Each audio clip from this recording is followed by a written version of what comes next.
But I say unto you, love your enemies. Bless them that curse you. Do good to them that hate you. And pray for them which despitefully use you and persecute you. Which is the first commandment of all?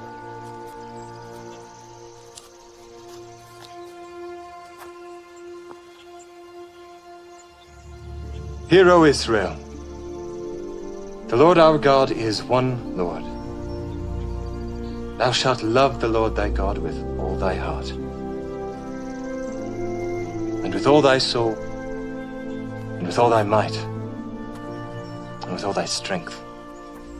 This is the first and great commandment, and the second is like unto it. Thou shalt love thy neighbor as thyself. On these two commandments hang all the law and the prophets. Master, thou hast said the truth. There is one God, and none other but He. And to love Him with all the heart, and with all the understanding, and with all the soul, and with all the strength, and to love his neighbor as himself, is more than all the whole burnt offerings and sacrifices. Thou art not far from the kingdom of God.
The more absurd, the more believable.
So where the hell do they lift off to? They're all just movies to deceive you, showing you all that can't be true. A magic show just to control you. Once upon a painted outer space, imaginary non-existent planets placed through endless science fiction void they preach we race, with movies, books and media thrust in our face. Divine supreme creator hidden and replaced. Evolution demon, they need you to believe all they pontificate, to swallow all the climate scam they orchestrate, all founded on the nonsense that they fabricate, to save us from catastrophe they postulate. Surveillance police take before it gets too late. Globalist demon, enslavement of humanity, the global goal. Greenhouse gases burning non-existent globe. CO2 trying to push out complete control. The imaginary planet otherwise explodes. The saving of this realm with on this lie exposed. Psychopath demon, there ain't no purpose, there ain't no ball, no bending bodies, no seas at all, no spinning ground, no upside down, no barriers, vacuum spiraling around, no planets are fake, no gravity waves, no satellite science, there's no outer space. It's a cartoon world, physically impossible to enslave. Wanna know?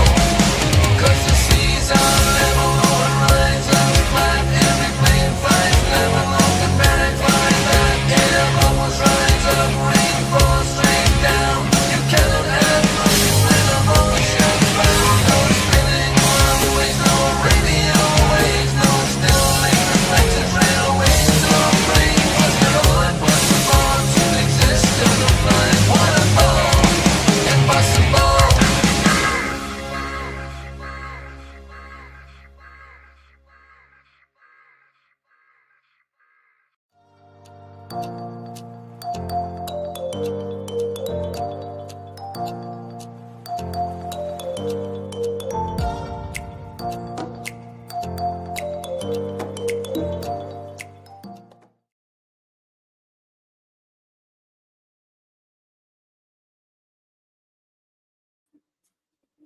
Hey, Gadgies. Good to see you. Good to see you. Oh, it's a nice day out there. I was a little muggy when I went out earlier, but it seems not too bad now. Sunny. Still too hot for me, but it looks nice. It looks nice. But good to see you guys. Good to see you. I've been out and done what I had to do. So yeah, streaming. I decided to stream in the afternoon. Well, streaming tonight as well. It's fight night. Hopefully I can get hold of the Tommy Fury versus Eddie Hall fight.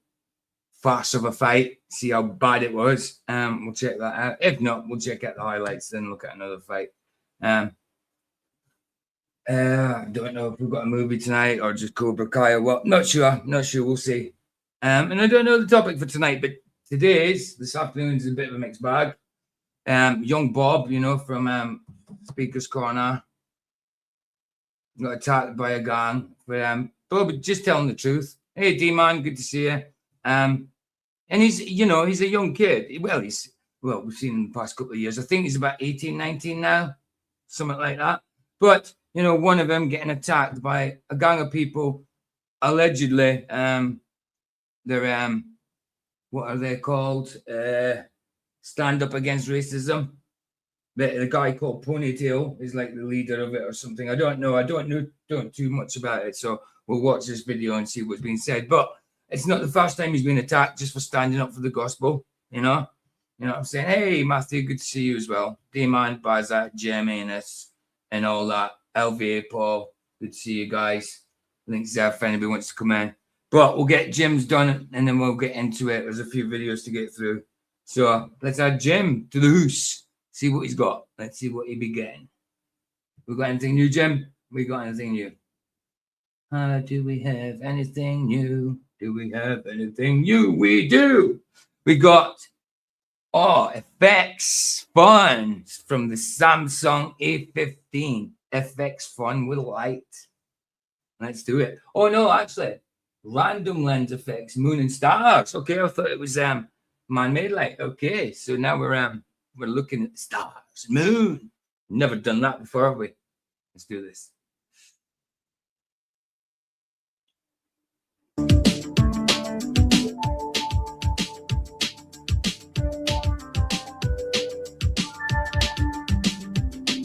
All right. No.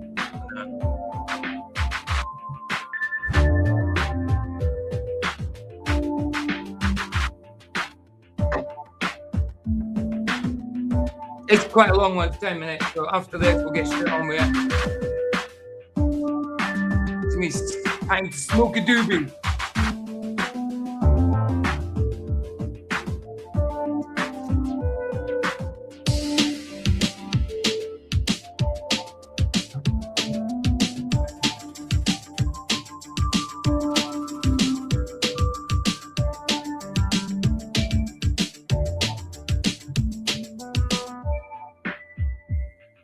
I don't do breakfast. I'm on a diet. I came off the carnivore diet because I had a scare on Friday. I thought I was having a heart attack and that, went to hospital. But I'm still on a diet. I'm just eating less calories now. I'm just doing a balance. Still more high protein, but a little bit of carbs there. So I'm eating between 1,000 and 1,500 calories a day. So I'm in a big deficit. So the weight's definitely going down.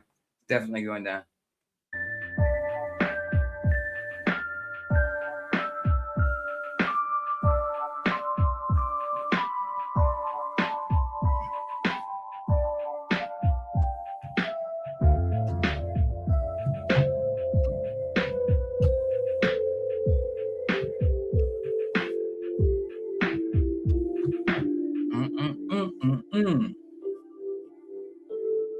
So there's got to be a beat drop there.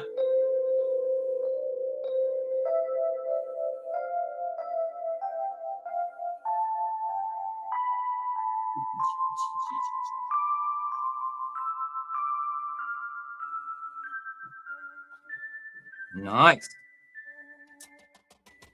And drop.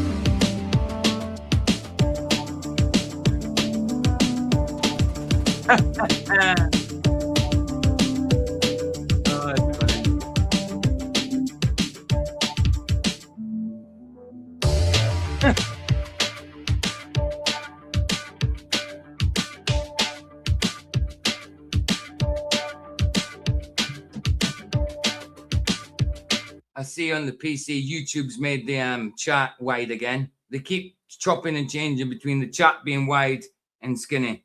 Well, it might not change for everybody. It's changed for me again. So the chat is now wider than it used to be.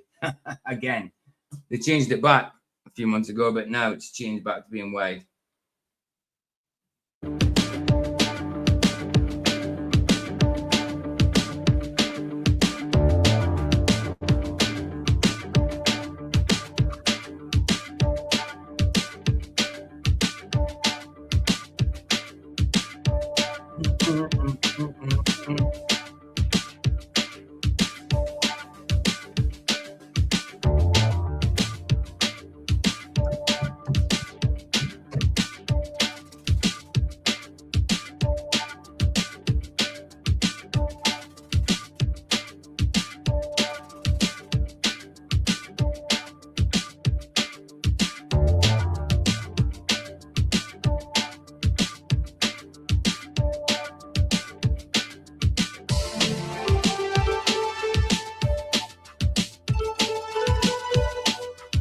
Bring, bring, bring.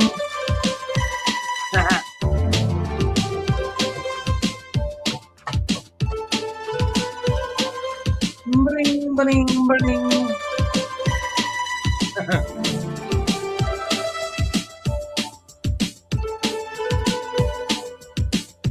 You wish you were funny. I wish you were funny too. Funnier than you are, anyway, because you are funny. I'm only joking, bro. But you are funny.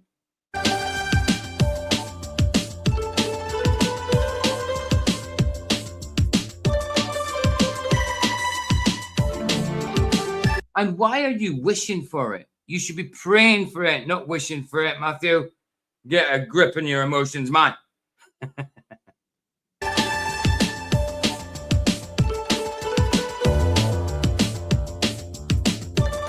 What are you? Some kind of hyper charismatic or something?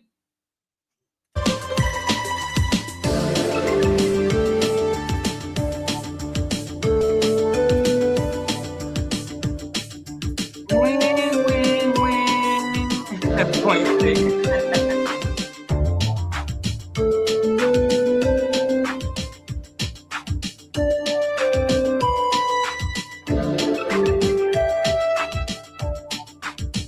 Ooh, no! What are you doing, Paul? I rebuke that.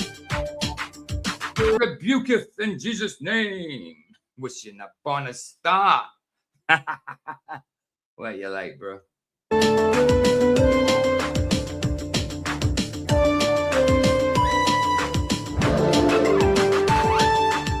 I'd rather swing on a star than wish on a star, you know. Would you like to swing on a star?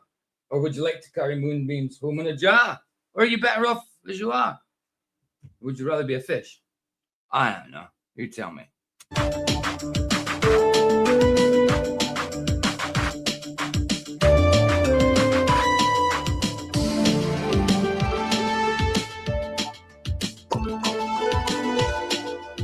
Boing, boing, boing.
We got 2 minutes left. That's a long one.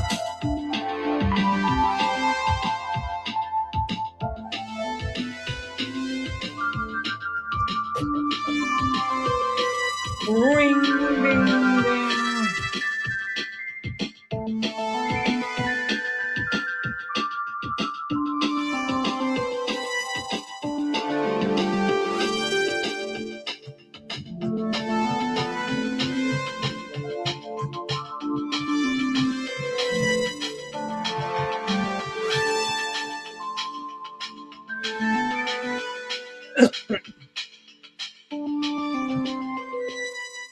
Ring, bang, bong.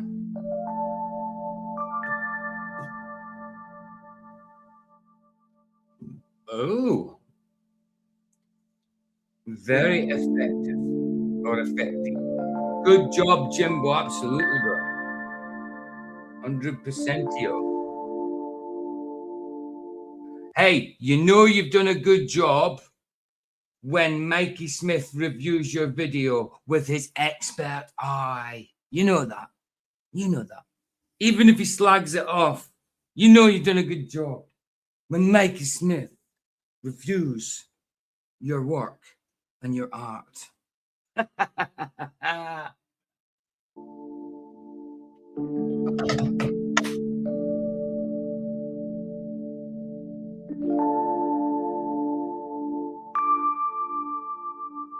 But yeah, good stuff, man. Look at that. That's cool.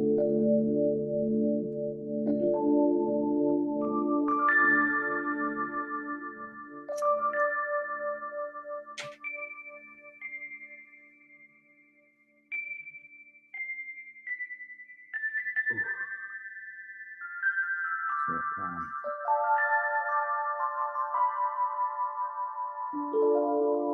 Mm.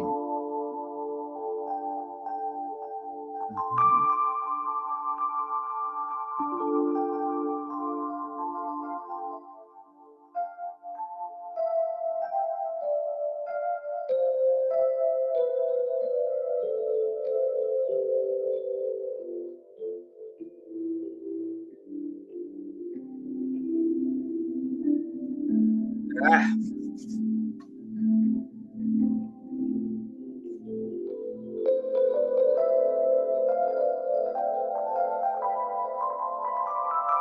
Well, look at that.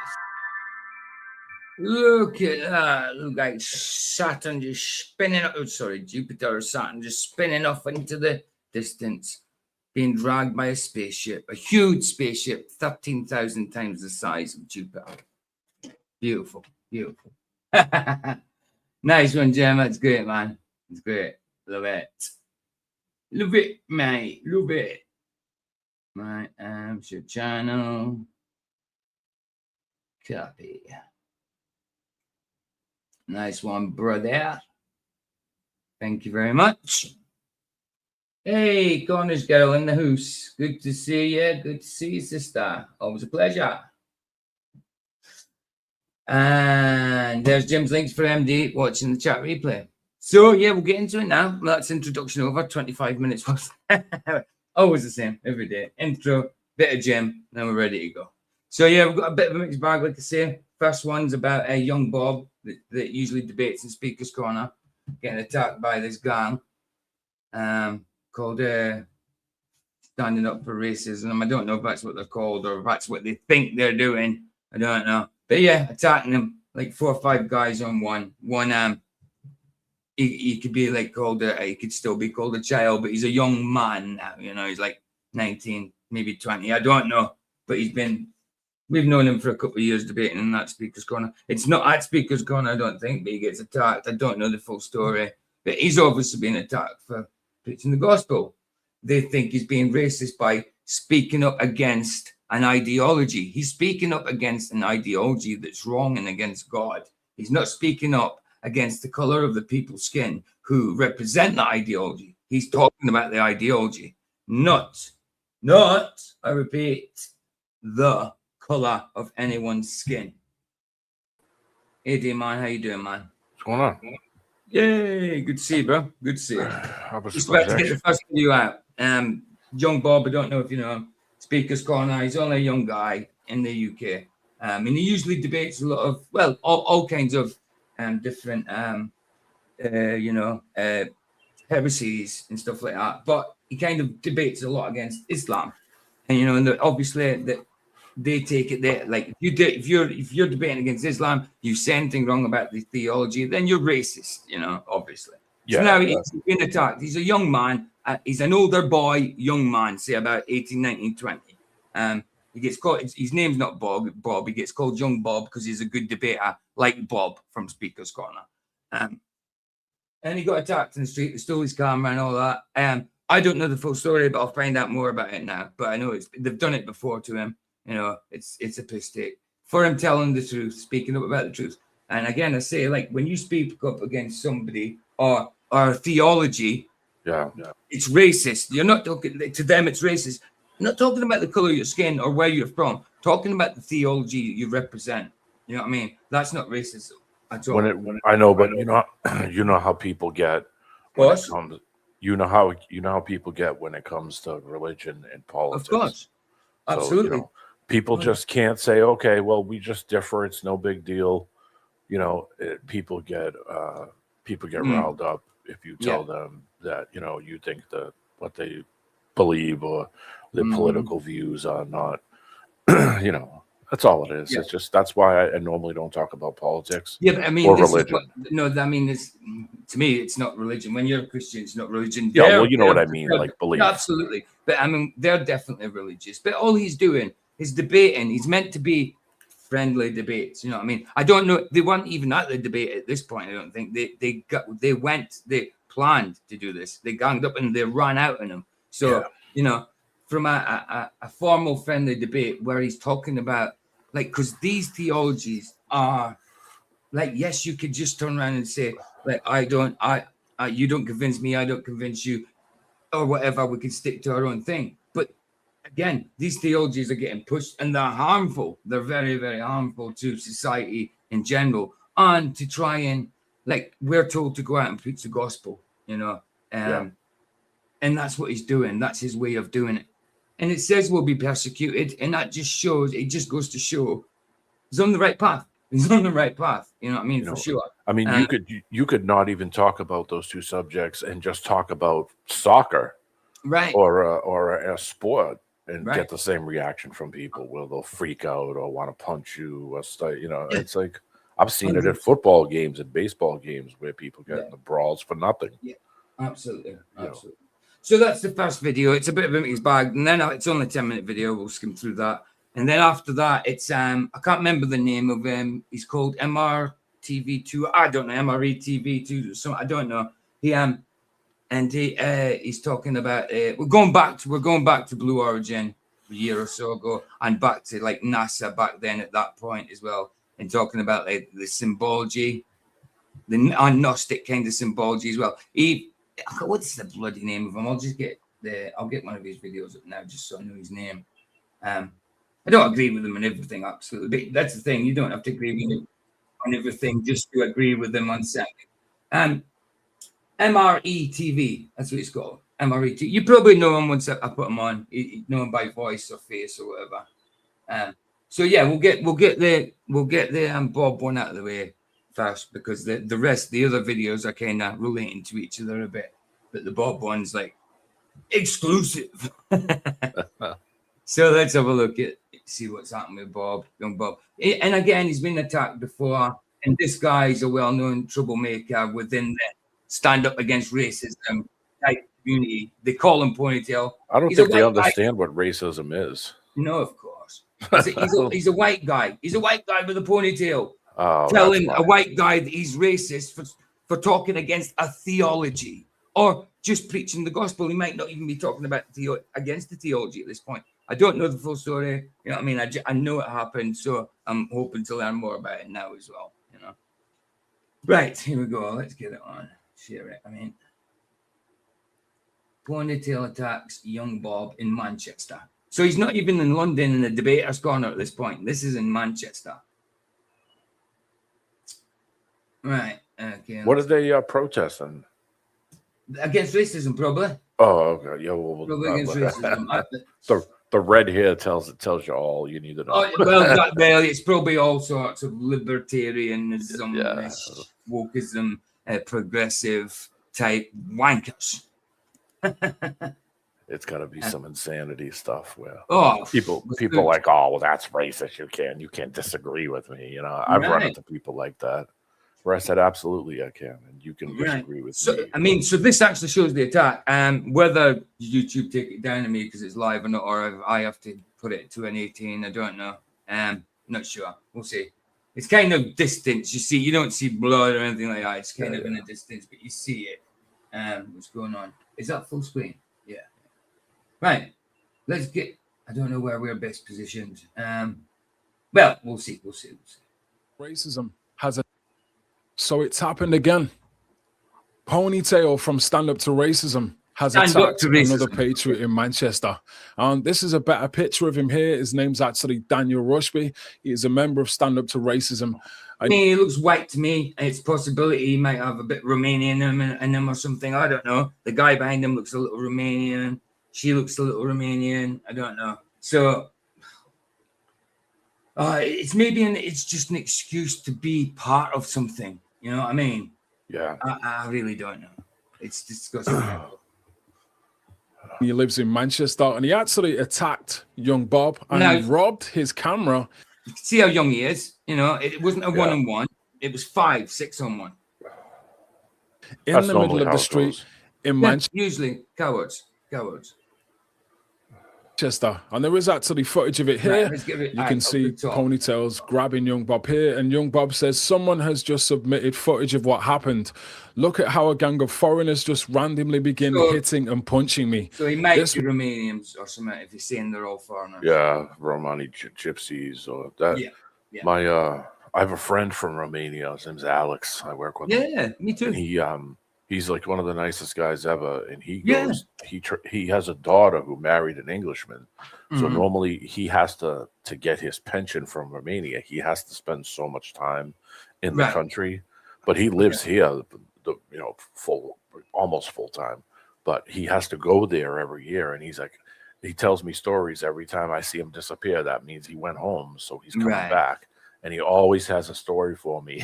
always has something to tell me every time. Always something going on. Oh man, yeah. Last time he went to Italy, and he said, I got out of the airport, I got on the train, and at one of the trains, he got pickpocketed by Romani gypsies. Yeah, Romani gypsies. Yeah. And then this is a Romanian guy came to me and said, "You're not going to believe what happened." He said, "I got on the train." As soon as he said that, pickpocket. I knew what was coming. And I said, "Where were you?" He said, he was in Rome or somewhere. And I said, "I knew it was coming. I knew it." It's inevitable. As soon as he was about to say it, I stopped him and I said, "Let me guess. You got pickpocketed by gypsies." And he laughed. Inevitable. Like, how do you know that? I said, "I watch videos online all the time." He said, probably Ukraine or Albania. He said, they're getting so good at it, man. He said, the place is a freaking mess. He said, they walk around in groups. I said, oh, you got to be careful. That's it. Ganging up. That's the point. That's the thing. And it's a coward's way of doing things. I mean, it shouldn't be done in the first place, but still, it's even more cowardly. You know, it's bad. It's because the first incident. I'm sorry. I was just going to say, it's because those countries are a mess. Well, yeah, they are. And everything around it is everything around around Ukraine is a freaking mess. Every country, so that stuff is like crazy common that they're stealing stuff and theft and stealing, pickpockets and what do you call it? It's like, yeah, because everything around that place is a mess. Right. Nobody can do anything, so this is all they can do is steal. It's like I'm not saying it's the right thing. It's not, obviously, but I can understand why people do it because you got to eat. Of course, 100%. You don't speak the language. You don't. What do you call it? Well, hey, this is what you got to do. I mean, I think it's nasty. I think it's gross. But normally when you see crap like that happening, it's normally 3 to 5. I always carry pepper spray and a knife. It's a good That's idea. just me. It's a very Always, good no idea. matter. Done it for like 40 years. Yeah, don't blame me, bro. I don't blame you. If this was in America, he wouldn't have been beaten up. He would have been killed. Guarantee you. Guarantee for this thing. Well, I mean, it depends. I mean, it like I've seen. If it was a gang-oriented thing. You know? I've seen scenarios where I've seen people get in the fights and everybody just sit there and let them fight it out. Yeah. But I've seen scenarios where, like, an older person, somebody's trying to rip the bag off him, and some guy come over and clothesline the dude. Yeah. I mean, clotheslined him. He didn't just. I mean, there is people that will stand up. I mean, thank goodness, there is some people that help out. So I mean, there's certain scenarios where that might happen, but not just randomly, unless you're like. I live in the UK. I watch American television. I know he would have been killed straight away. It depends on where you are. If it was gang oriented and it's aggravated, it's been going on for a while. they would try not to do it in front of cameras, obviously. It depends on where you are. Of course. If you were in a big inner city, On then yeah, context. you might see that. If you were out in the rural bit, you probably wouldn't see it. But you get your ass kicked. Yeah, I know more about America than you just because I see it on the telly, bro. I'm joking. Hey, we started watching Cheers. We started watching Cheers the other night from season 1. Series 1. I don't know if you ever watched Cheers. It's meant to be. I've been to the bar that they filmed. Oh man, started watching it. It's in my old hometown. Before. Yeah, so we started watching it as part of a series there. So yeah, why not? I'm gonna go through them again. It brings back a lot of memories for me as a kid. So I love it. Right. Let's see. After that, I tried to retrieve my things and they tried to attack me a second time. Then the police arrived. So let's take a look at the footage and then I'll give you my thoughts on the situation. We better at the bottom. Oh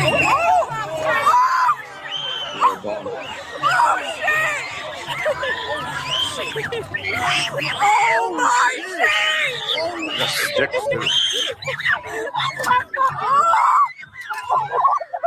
Took his tripod, smashed it up, but then took the camera. If that was me, okay, and I was standing there and my buddy just got hit like that, I would have You're grabbed not one standing of those. back. Yeah, people two are of those scared. guys would have been going to the hospital immediately. Mm. That's just me. That's just the city in me. You know, if I'm with a friend and I see somebody that happens and he doesn't do anything, well, I'm stepping in, and someone's going to the hospital, as an example. Yeah. Oh, absolutely. I mean, I'm not letting someone just steam into them, but people are like nowadays. They'll get out the camera and film it instead. You know? See, the thing is too. You got to remember that. Say you see something like that, and now you step in to help somebody. Hey, no, piss off! You're not getting in here. Go, piss off! You're not getting in, Robert. And go away. You're banned. Don't even try. It's Roger that he came in the other day to try and apologize. Oh, I apologize for what I said about you and Vicky's. Oh no, Vicky's dead, baby. It was out of order. We're and what all this crap I've done against you and all. It's what they do to get back in. So we just don't give a just joke about us. We're just here. Look, we just suck McToon's knob and all that kind of stuff. Yeah. And it was while I was doing a biblical stream as well. He came in just to repeat it. Yeah, you know what I mean? I actually let him in just in case there was some kind of no. And then he went and chatted. Oh, hold on, what's wrong with you? I just apologize. Yeah, it's a backhanded apology. It doesn't have any meaning. Reiterate what you said before. You know, it doesn't have any meaning to it. No. And that's it's not heartfelt and it's not true because you know that 3 days from now he's just gonna come back on and start effing with you again. Well, he's not now. You can't get in this. He can maybe get in the chat, but he can't get in here. Well, he's banned from the chat and he's now banned from the studio. He's not getting in because listen, Roger's been getting hacked left, right, and center. Mm-hmm. You let him in anywhere, they're going to take a certain amount. They might be able to hack you. So no, he's gone. No, forget that. He's not. You could, if you want to apologize, if you are truly sorry, do it another means. Make another account or whatever. You don't have to come in here and start saying you need to do it another way. You can't just come and say, "Yo, well, by the way, I'm sorry. Everything's cool now, isn't it?" No, it's not. Yeah, not cool. That's not how discernment works, bro. They did the same thing with Roger. They come on and said, "Oh, Roger, sorry about that." It's Roger that. It's Roger that. He's calling himself Robert N in this account. You go into the account and it's Mikey Smith, got his arms around a young boy. Video AI thing. Yeah, they're a real gang of winners. Yeah, I mean, me and Mikey Smith had our differences for a little while now, but that's out of order. You don't do shit like that when it's not true, you know. Yeah, right. But here's what I was saying is that you see a scenario happen like that, and now you step in to help your friend. Well, guess what? You're gonna go to jail. Right. So, I don't care if my friends in the ground getting beaten up. I'm not just going to record it for evidence for the police. I'm going to get stuck in there and start. Even if I get beat myself, I'm not going to stand back. Nope. I mean, someone hopefully films it so there's evidence, but There's cameras all over the place. There should, if it's in town, there should be. But you know how it is, you know, they'll make it look like you're the bad guy, you know, the one that started on there. They'll have 10 people standing there to say, "Oh, I saw the whole thing," and he come in and hit him, and you're screwed. What are you going? And the thing is, it happened a few weeks ago. Well, it was a Sikh guy that did this, a Sikh gang that did this, and usually the Sikhs are more peaceful and stuff. It's usually the Muslims that are doing this, but this was a Sikh guy. They get to court, carry their dagger, whatever it is, because of he stabbed somebody or something. Yeah, he stabbed the guy. He was a guy who was going to Oxford, quite a well-spoken guy. He was just on a night out, trying to get home, stabbed him for whatever reason, and then phoned the police straight away and says, "Oh, by the way, this guy was being racist to us. We wear turbans and stuff, you know, so he's just whatever it is." Didn't even say he was stabbed or anything. Wow. The police came out, arrested that guy. The guy was saying, I'm stabbed. And he says, "No, I don't think you are." Put the cuffs on him. He died in the police company right there and then in the garden while they were putting cuffs on him. Wankers. That's going to be a lawsuit. Right. Oh, 100%. Hey, Paul, I didn't know what you meant when you says about he's definitely not an agent or anything. What part was that, Paul? I'm not sure what you're on about that. Justin, good to see you, brother. Good to see you, man. Lurking while working. Much love, fam. Bless you, bro. Bless you. JJ. Yeah. Captain JJ. Right. Let's see. What the fuck? Someone kind of tried to protect him. You know, they stood over him. You know, which is okay. But I'd be swinging. I would. What the fuck? Here come again. Oh my god.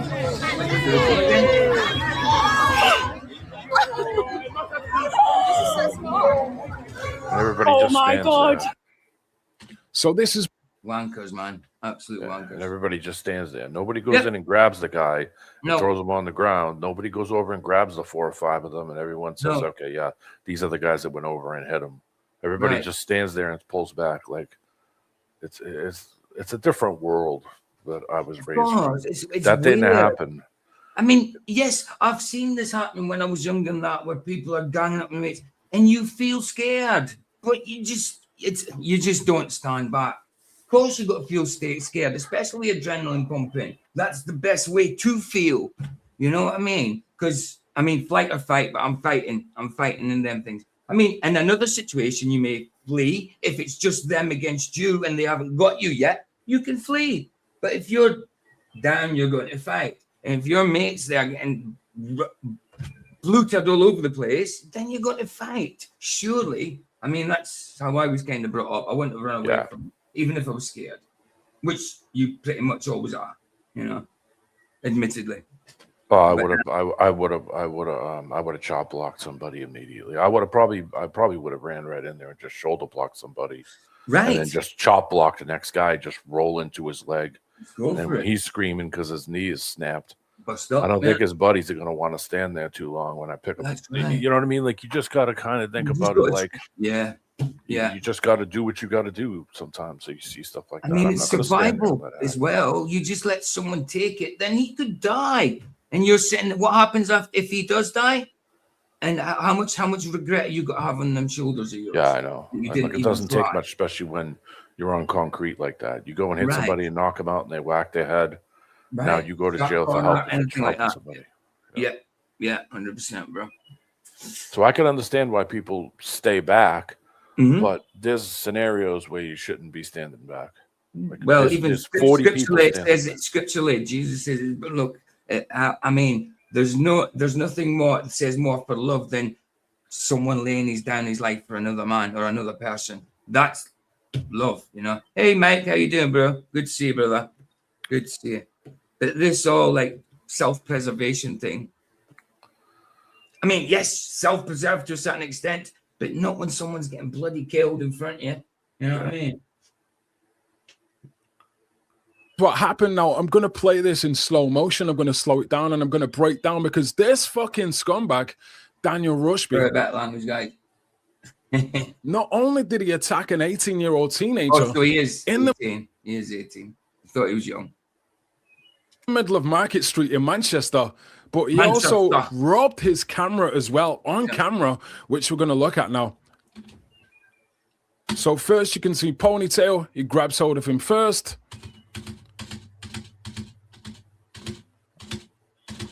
And then supposedly he's got a broken hand. He's got a brace on his hand, but somehow he still manages to put his hand on the back of Young Bomb's neck. How can he have a hand injury with a brace on his hand? You notice that this Ponytail dude is meant to be the leader, but in the end, when everybody comes in, he doesn't do much. He doesn't stand back, but he lets the crew seem to do the most of it. Well, he's just a coward, man. He's just a face, I think, for a purpose that is ridiculous. Yeah. I mean, it sounds good, stand up against racism and whatever. Absolutely, but that's not what they're doing. Yeah, I know, but the Democrat Party in this country used to talk about communism. Oh, stand against communism, fascism. Yeah. But yet the things they do were very fascist-like. Very fascist, absolutely, bro. If you pointed it out to them, this is the kind of reaction you would get. You would get just pissed off anger because they're people that don't see their ways. They don't see the error in what they're doing in the first place. So it's like, wait a minute, you're standing for fascism, but now you're the fascist by telling me I can't do this or I can't go there. Against fascism by being a Nazi. Point that out to them, and then all of a sudden, it's madness, isn't it? Yeah, it's hypocritical, double talking, double speak. It's. Yeah, I think a lot of the groups like that are front groups for other things. I think they're more like gangy type, groups that pay to play. They'll. Yeah, of course. You need protesters. Yeah, I got stand for fascism group. Right. See, that could be exactly that with this. So they go out and start shit. Yeah, this could be what he is paid to go and do this stuff. Shit stirrers. Absolutely. Maybe that's what Paul was meaning when he said about agent. Earlier on. But still managed to get into a fight and actually grab somebody with that hand forcefully and push them down. Then they scuff a little bit more down. They're trying to grab his camera. Somebody actually grabs his track. Yeah, none of them are over 20, bro. None of them are over 20. They're all kids.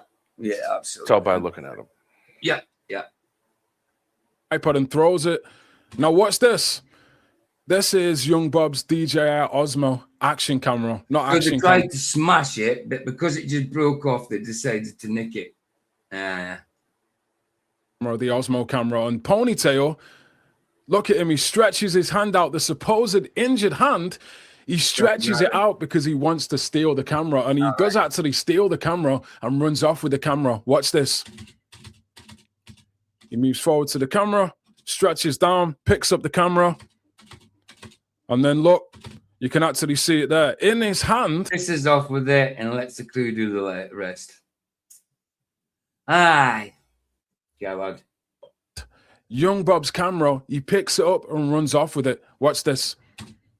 And he's off and he stole the camera. Wow. So in terms of this situation, it's absolutely fucking disgusting. This guy, Daniel Rushby, aka Ponytail, he's constantly attacking patriots in Manchester, but not only that, he's attacked many women on several occasions at protests in Manchester. Now, in terms of Young Bob, he actually released a statement on the situation, and he went on to say, I've just been checked over by an ambulance after a group of foreign lads came up behind me while I was doing a debate stand, dragged me to the ground and kicked me. Debate stand. So, so they must have ganged up on him. They must have followed him to do that, knew where he was going to be, intended to do it. So it was premeditated.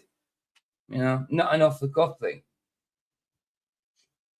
Me, I passed out halfway through and don't remember everything that happened. From what I can recall, I started while I was sitting down and they took some of my equipment during the assault. The police arrived about 5 minutes after the assault, recovering as much as they could. One of my cameras exploded when they tried to seize it or steal it. Instead of running away with it, they destroyed it. I would have said it would have smashed, not exploded. Like, I get this.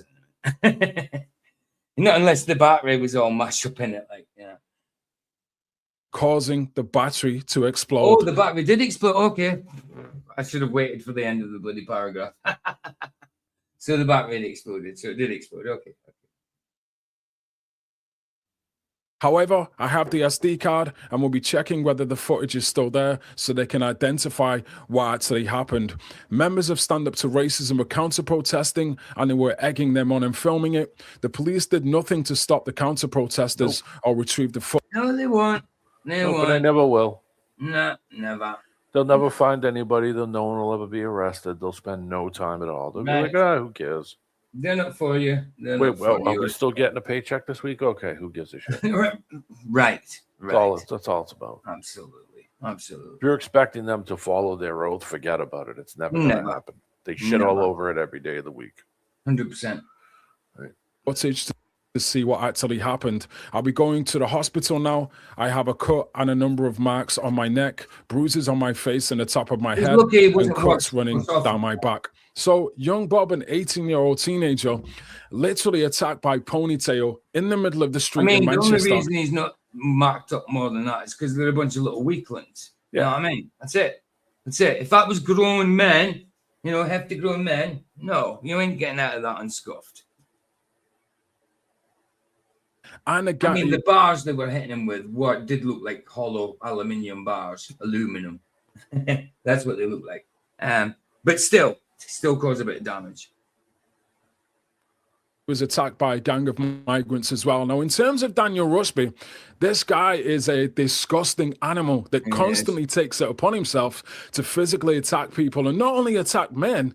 He's attacked several women on several occasions at protests in Manchester. Now, this guy, Daniel Rusby, he actually identifies as a trans woman, and he calls himself Jasmine.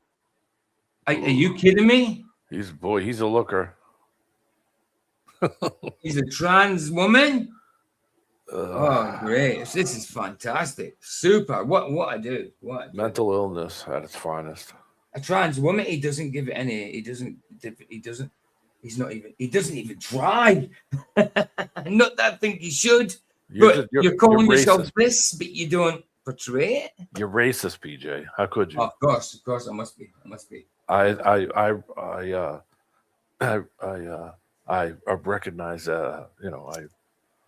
I call myself an attack helicopter.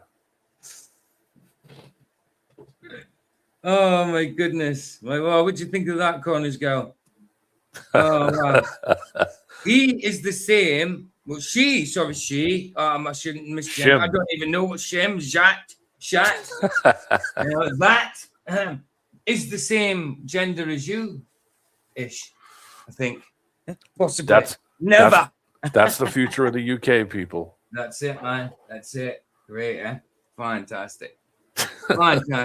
Great. Rushby, and he's constantly attacking people in Manchester. And just to go back to this again, this is a screenshot of him reaching down for young Bob's camera.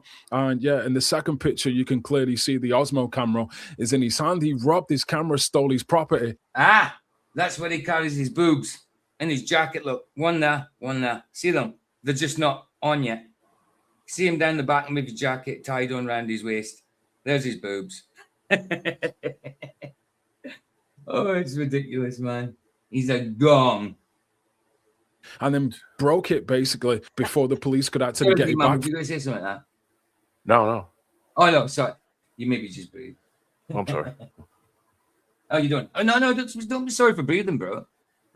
You need to breathe. Am I really loud? No, I was messing about. Oh, all right. Not at all. No, I played the video and I thought I heard you saying something, but it must have been the video. That's all. And I made a joke about it. So. Okay, no, you're not loud at all, bro, honestly. From him. Now, I did actually do a video about this scumbag a few months ago when he actually attacked a couple of women in Manchester. This is the video just to recap Ponytail, just to basically show what he's about. But I want to bring your attention to this guy here. He's the one that got into a physical altercation with Charlie Veach's bodyguard. And this guy has a reputation for physically attacking people. Hey, 100% now, mate. 100%, bro. Says this is a different kind of war. They attack the civil people. It's a shame. My country isn't the same anymore.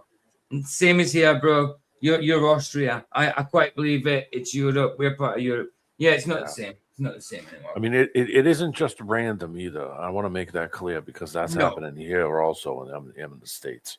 Yeah, it's happening here also. Oh, absolutely, of course. I mean, that's just an extension. I mean, UK is an extension of the They're States. trying to Like break Russia. societies down so that they can create, so they can create these kind of scenarios. They're actually doing this, and this is it's societal breakdown by this happening. That's what I'm saying. It's dystopian. Exactly right. Exactly right. Trying to kill all these countries, trying to knock all these countries down a bunch of pegs for a long, long time. Right. Right. Why ain't they where they came from and fixing that shit if they have all the answers? Instead of trying to, when they do, right, fair enough. I've got nothing wrong with refugees that are neither do I. If they're fleeing from actual persecution. My mother is a refugee. There you go. There's nothing wrong with refugee. It's good to help people, but when it's systematic and it's not actually what they're saying, like when all these people, all these Islamic people were coming from wherever into the UK, there was hardly any women and children. It was all men. It was all bloody men. And then they come over here, get paid, everything paid for them, get fed. Well, there's homeless people and it's straight and that. And then they go out and commit crime. And I'm not talking about all of them. Obviously, it's not all, but it's happening. And then because of these things happening, Keir Starmer's now and the King's now like, oh yeah, let's go ahead with the digital ID because then it tracks them. And so they create the solution by creating the problem. Yep. Yes, they do. It's the world stage for you. Theatrics all over the place. Specifically female journalists. First of all, here's a video of him attacking the female journalist MKR audits at a protest in Manchester. You can see him here. Oh, he hasn't got a beard here. Look at that. What? Is he got an extra punch up? Yeah, see, he tried to do something anyway. And as you can see here, he lunges forward very aggressively and pushes MKR, literally rips her coat off her shoulders. Now, luckily, MKR's partner was standing right there, and she just pushed him straight out of the way. She's a lot stronger and bigger than he is, so he didn't have a chance. Now, this is another instance. It was actually on the same day, I think. And again, MKR... I'm wondering why his lips are not moving now. He must have dubbed it over afterwards. Like, what's going on now? What more rights should you get? You already have. You're already given... You're given God-given rights. Right. What you want more rights than everybody else? Right. Trans rights is human rights. You've already got them. Why don't you just use the ones you got? You can't even follow what you fucking were given. No, they rebel against it. They rebel against it. You're shitting all over what you've already got to use, and you want more? You can't even deal with what you were given. Right, 100%, man. And you can't even conduct yourself in a proper manner in public. Never mind, even just keep your hands to yourself. Whoopie-doo, somebody else has got a different thinking pattern or thoughts than you, opinions. Who cares? Just do what you're gonna do. Aye. As long as it's not hurting people, it's not intentionally hurting people. As long as it's not stealing from people or killing people, you know what I mean? Yeah. Just do it. Do what you gotta do. Loss, harm, or you know what I mean? If it's not causing these things, then who cares? Do your thing.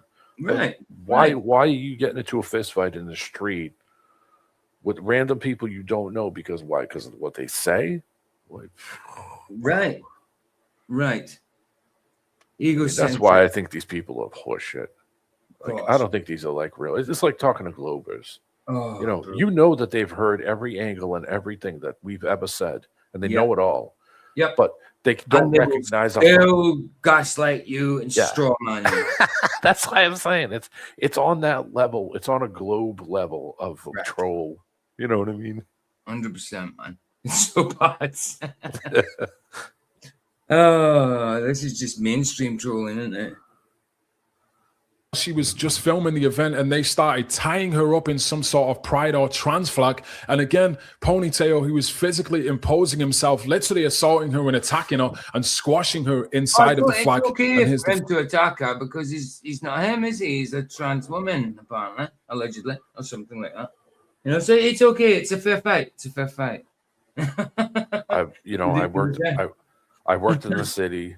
I worked in the city for a long time in the city, next to all the colleges, next to all the, you know. So I mean, I had to work with a diverse group of people from other countries, some wacky people, you know, things that I think are wacky, meaning, you know, they were okay, but you know, some people, some people couldn't cope with just simple instructions. Some people would take everything you said out of context. Oh, absolutely. Some people just would shitty people.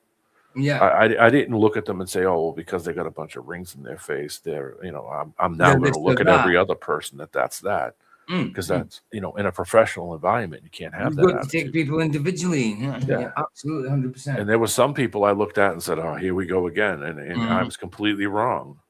Yeah, you know? Yeah. And But, I was like, but that's just an initial instinct about them. You can easily learn that that's wrong. It's like, I was bad about it. Am I bad about that? You know, that's cool. There's nothing wrong with that. You know, recognizing where you are. Simple. I look at it this way: we're all on this trip together. We got to the show. You know, it wasn't just some random thing that happened. Something happened inside your parents that picked you over everybody else. Right. You know, and you have a purpose. There's a purpose. There's a reason you're here. You're here for some reason, whatever that is. Absolutely. Right? And these people don't recognize any of that. They don't think about it in that way, any way, shape, or form. They just get up. They've got to impose a reason and their reason onto everybody else. Yeah. Even if it's not even well, I don't know how sure they are about themselves, but you know, to go as far as things like, you know, to say like I was born in the wrong body, God was wrong, I'm right, you know. Something that you just can't change. You just not change. Something you just can't have a choice over. There is things like that in life. You don't choose when you're born. You don't choose when you die, unless you do. But you know what I mean? I'm saying naturally die or take. You know what I mean? Listen, I'm not a movie star. I don't have movie star looks. I'm not. You know, I'm an average Joe. I never wanted to be anything else. Right. This is what I was put here to fine with be, it. and I'm okay with it. I don't have a problem with it. If you have a problem with it, that's your problem. Right. You know. That's right. But I'm not going to condemn somebody else. I mean, you know, I'm not going to condemn somebody else because they're on some whatever trip they're on. You know, it's one of those things where some people don't think like that, so they don't see any value in what they do. So they do this stupid crap. And go out and assault people in the street, and because they don't have good, they don't think good about themselves. You wouldn't be doing that if you were thinking good about yourself. And that's a systemic thing through governmental reasons, through parental reasons, through indoctrination. Yeah, abuse. I think a lot of these people are abuse. Well, yeah, and that probably stems from indoctrination. You know.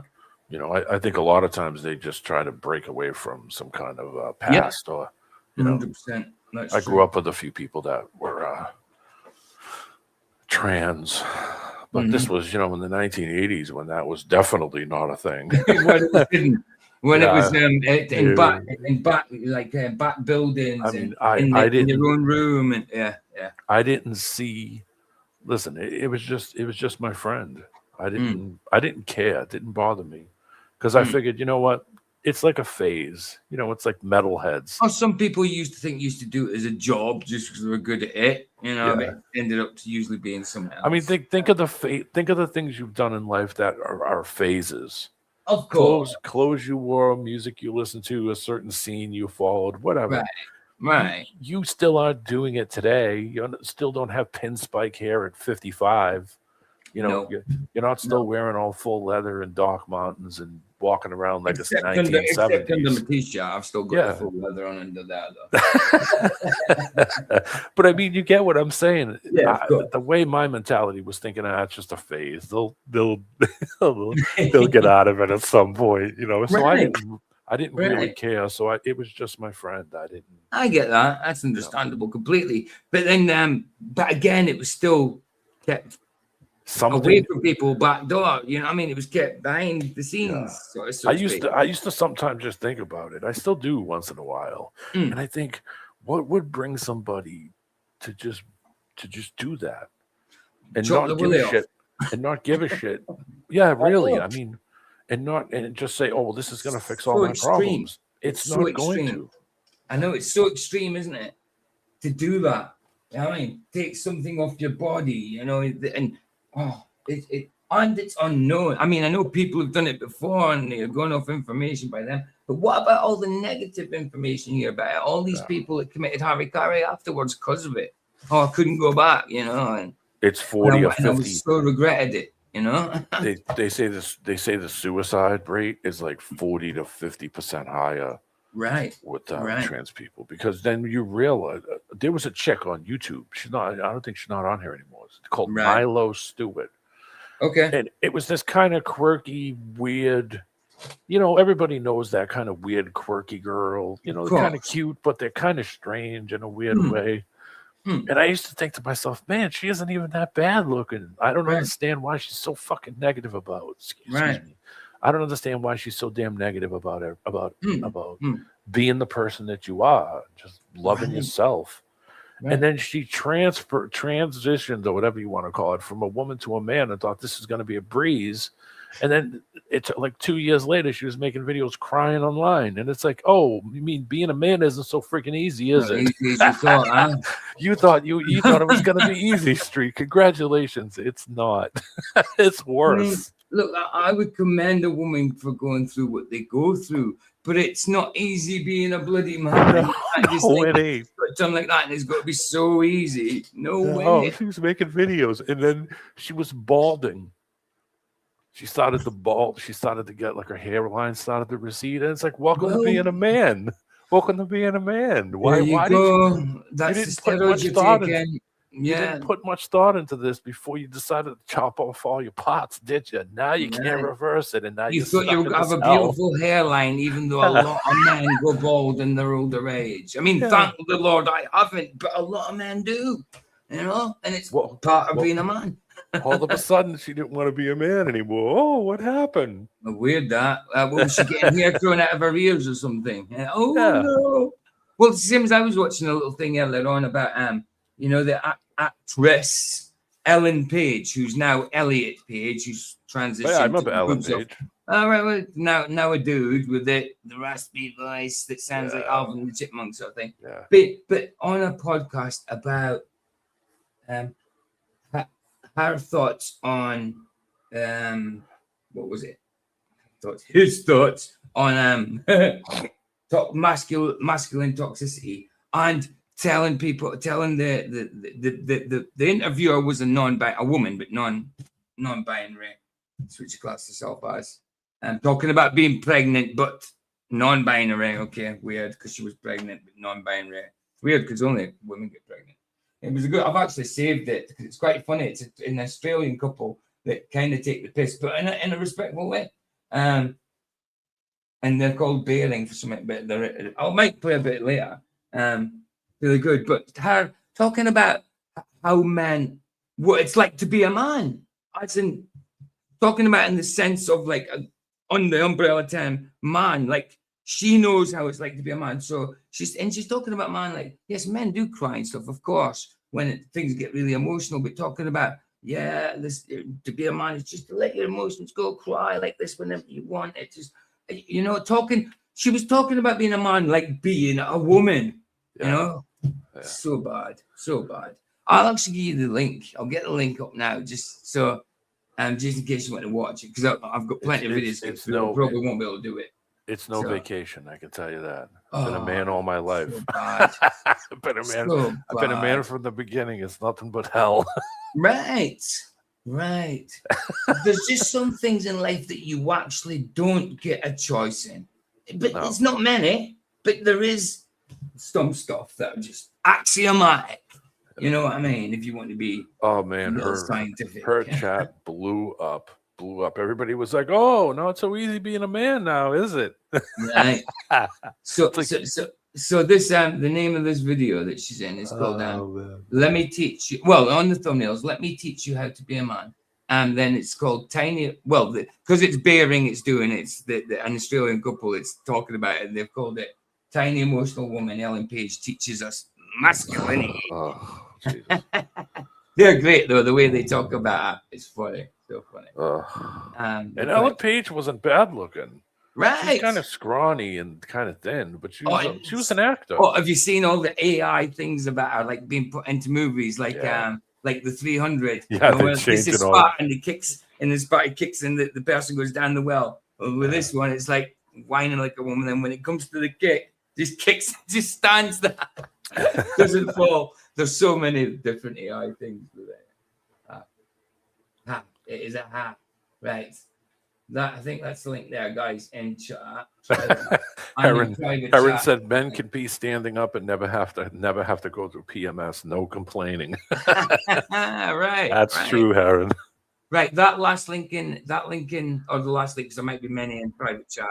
The last one there, anyway, D-Man in the private chat, or the one in chat now. But yeah, that's the one about Ellen Page. I sat and watched it earlier, and I was like, oh, goodness, really? Come on. I think things happen to people, and it just sets them on these weird. I just don't it's so get bad. it. It's so bad. But guys, have a look at that. Honestly, have a look at it. It's so bad. Anyway, let's get this one finished, and we'll get on to the next one. Footage.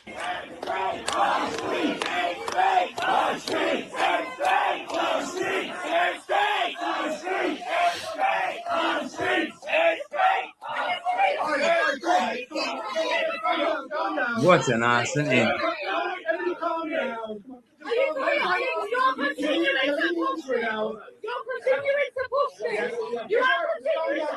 Now, from my personal experience, they are a very volatile bunch of people, and they tend to get violent when things are not going their way. Now, I've personally experienced this.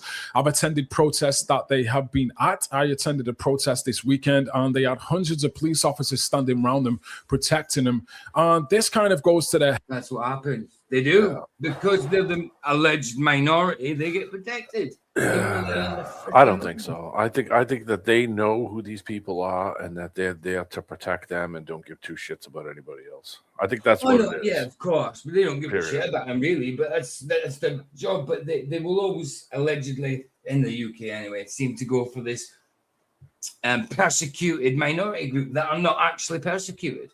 No, you know? Exactly. But that's the whole thing. Is I think that these groups get funded by government to do this stuff to stir crap up so they can. Oh, I agreed. I agree with that. I've seen it here all my life. So right. I mean, I've seen stuff happen right in front of me, and 30 people walk up to the cop and tell him, "We just saw him do it. We're all standing here," and he was just like, "No, I didn't see any of it." Like, see what I mean? Scummy ass place.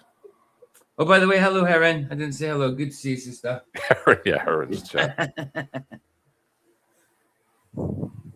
Heads often. They think they can say and do what they want, and they've been known to attack people, but they never get arrested. Now, because the police are so protective over these people and show them favoritism, it kind of gets to their head, and they have a massive... My bad. You know something? I thought when his lips weren't moving, it's him talking, but he's just dubbed over it. He's actually watching someone that's faceless talk. Right. Okay. My bad.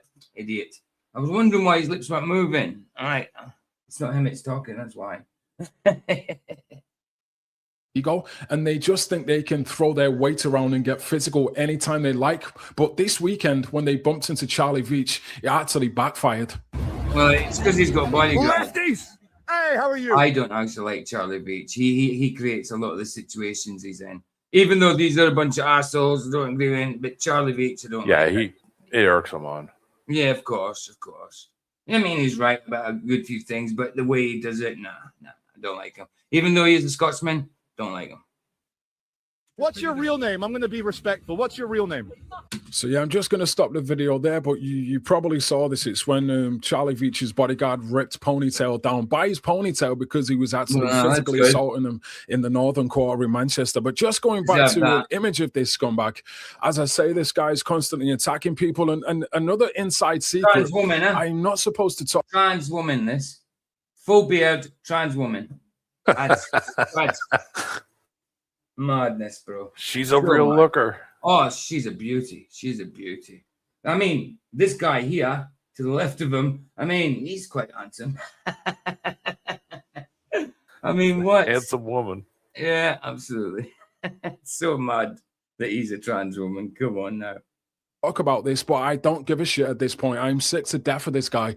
And when it was a couple of months ago, when there was a ton of YouTubers in Manchester that were actually arrested, it's because of this guy. This guy started a fight in Manchester, and when he got knocked out, he snitched on all of the YouTubers and got all of the YouTubers arrested because he started a fight and people retaliated against him, and he grassed on people and got all the YouTubers. He's a grasser. I hate that, man. Just, I mean, all right, okay. I mean, you could, to me, a grass is someone who intentionally, just for the sake of it and the hate of it, goes to tell the police about something that happened just to stitch someone up and all that. You know, not just a witness to something. Oh, yeah, proper rat. Not just a witness to something. If I saw someone get murdered out there and they're told, I'm witnessing that. You know what I mean? I don't care. That person that got murdered didn't deserve it. I'm going to be a witness for that. But a snitch is someone who's intentionally going in, trying to get someone in trouble and making lies up. Even if it's the truth, there's no need to go and do what you just did when it's a minor little shit. Little bit, you know? They do it with like confidential informants. Confidential informants will find some people that they can rat on so they can benefit from it. Even if it's not true, they'll just frame somebody and just say some stupid crap to make themselves look good. Now, you see how bad it's getting now? You see how bad it's getting now? Right, Mike just put a comment in. I had to get YouTube to stop it. It put it on in the back burner to whether I let it through or not. He just said this, right? No wonder women do not want to mate anymore when guys are behaving like women. Now that's a statement. I don't think there's anything bad about that at all. And YouTube held that. I had to let it through. And the other way around, he says that. But YouTube held that. Isn't that so freaking petty? Yeah. It's bad, isn't it? Yeah, I agree, mate. I agree, man. It's crazy. It's a flipped world. It's not literally a flipped world. Yeah. Literally. I not literally, metaphorically, but literally speaking. I think I've said it before, but when my parents were much older when I was born, they were in their mid 40s. My dad was almost 50. So my dad was 40 when I was conceived. Yeah. So my dad was almost in his 50s. Mm-hmm. So they raised me because you remember my oldest brother is 70. Right. So my oldest brother is 70. So they raised me like I was born in the 50s. Well, so not too bad time to be raised in. But the era that I started to use social skills and stuff and how to interact and do things and see the world, none of the crap they taught me applied. It didn't apply whatsoever. So when I was thinking, my mom, be the gentleman, put your coat down over the puddle and hand your girl flowers, and the standard things that you would think of were the things that you would have done back in an earlier time before my time. Didn't apply by the time I was had to use any of these things. It's a romantic version of what definitely romanticizing, but it used to be such a time and period that people were like that, and it's a good thing. But when it's not like that nowadays, then you're right. It didn't apply. So now I had to realize, oh crap, my parents are out of touch. they don't have a clue because they're older, so they're not aware of these social changes. And now here I am saying, okay, this is going to be like a hands-on thing. I'm going to have to learn as I go here. Absolutely. It was a wake-up call to quickly find out that women didn't want the flowers and sweetness and the nice guy. They wanted the bad boy, and they wanted the rough dude. And I figured these things out as you went along, that I'm always going to try to be the peacemaker, and now I have to get in a fight three times a week. It was a wake up. Your rep up. Yeah, exactly. And it was a wake up call real quick to realize, okay, this ain't gonna work. That's funny, but it's true. It's true. He was arrested. So that's another thing about Daniel Rusby as well. He's not only a woman beater, but he's also a grass who likes to go into Manchester, attack people, and then when people defend themselves, he calls the police and plays the victim. So that's my thoughts on the situation. And I just want to say, Daniel Rusby, you are an absolute fucking demon, mate. And one day God is going to get you. But that's my thoughts on the situation. If you enjoyed the content, consider subscribing, and I'll see you in the next. I'd rather God get him in the other sense. Let me ask you this though. But do you think he's really fearing God in the first place? No. Does he look like the type of person who's suddenly going to flip around next week and say, "Everything I've done's been shit, and I'm gonna do better now"? Yeah, absolutely not. But my wish, what he said there, says God will get you, and that that's judgment. Yeah, absolutely, that will happen. My prayer for him would be that he would see the error of his ways and come to Christ. That would be my version of him, God getting him. I would like that, but unfortunately, that doesn't always happen. In the way he is now, he deserves to be judged for what he's doing. Let me ask you something. I know this is a little off topic, but do you really think that that's kind of a Santa Claus kind of thinking? That he knows if you've been sleeping, he knows if you were awake, he's watching you at all times. Well, I mean, God, he's is that like a duopoly kind of thing? He's not sitting there when you're masturbating. Get it away. He's not. No, he just knows everything. It's not like that Santa Claus kind of thing. I mean, I'm just saying. A lot of people may think that. I'm just saying, do you think that they tried to substitute God out of it to get? It's kind of like what Easter is, but yet they have the Easter bunny, and you know what Christmas is, but yet you have Santa Claus, right?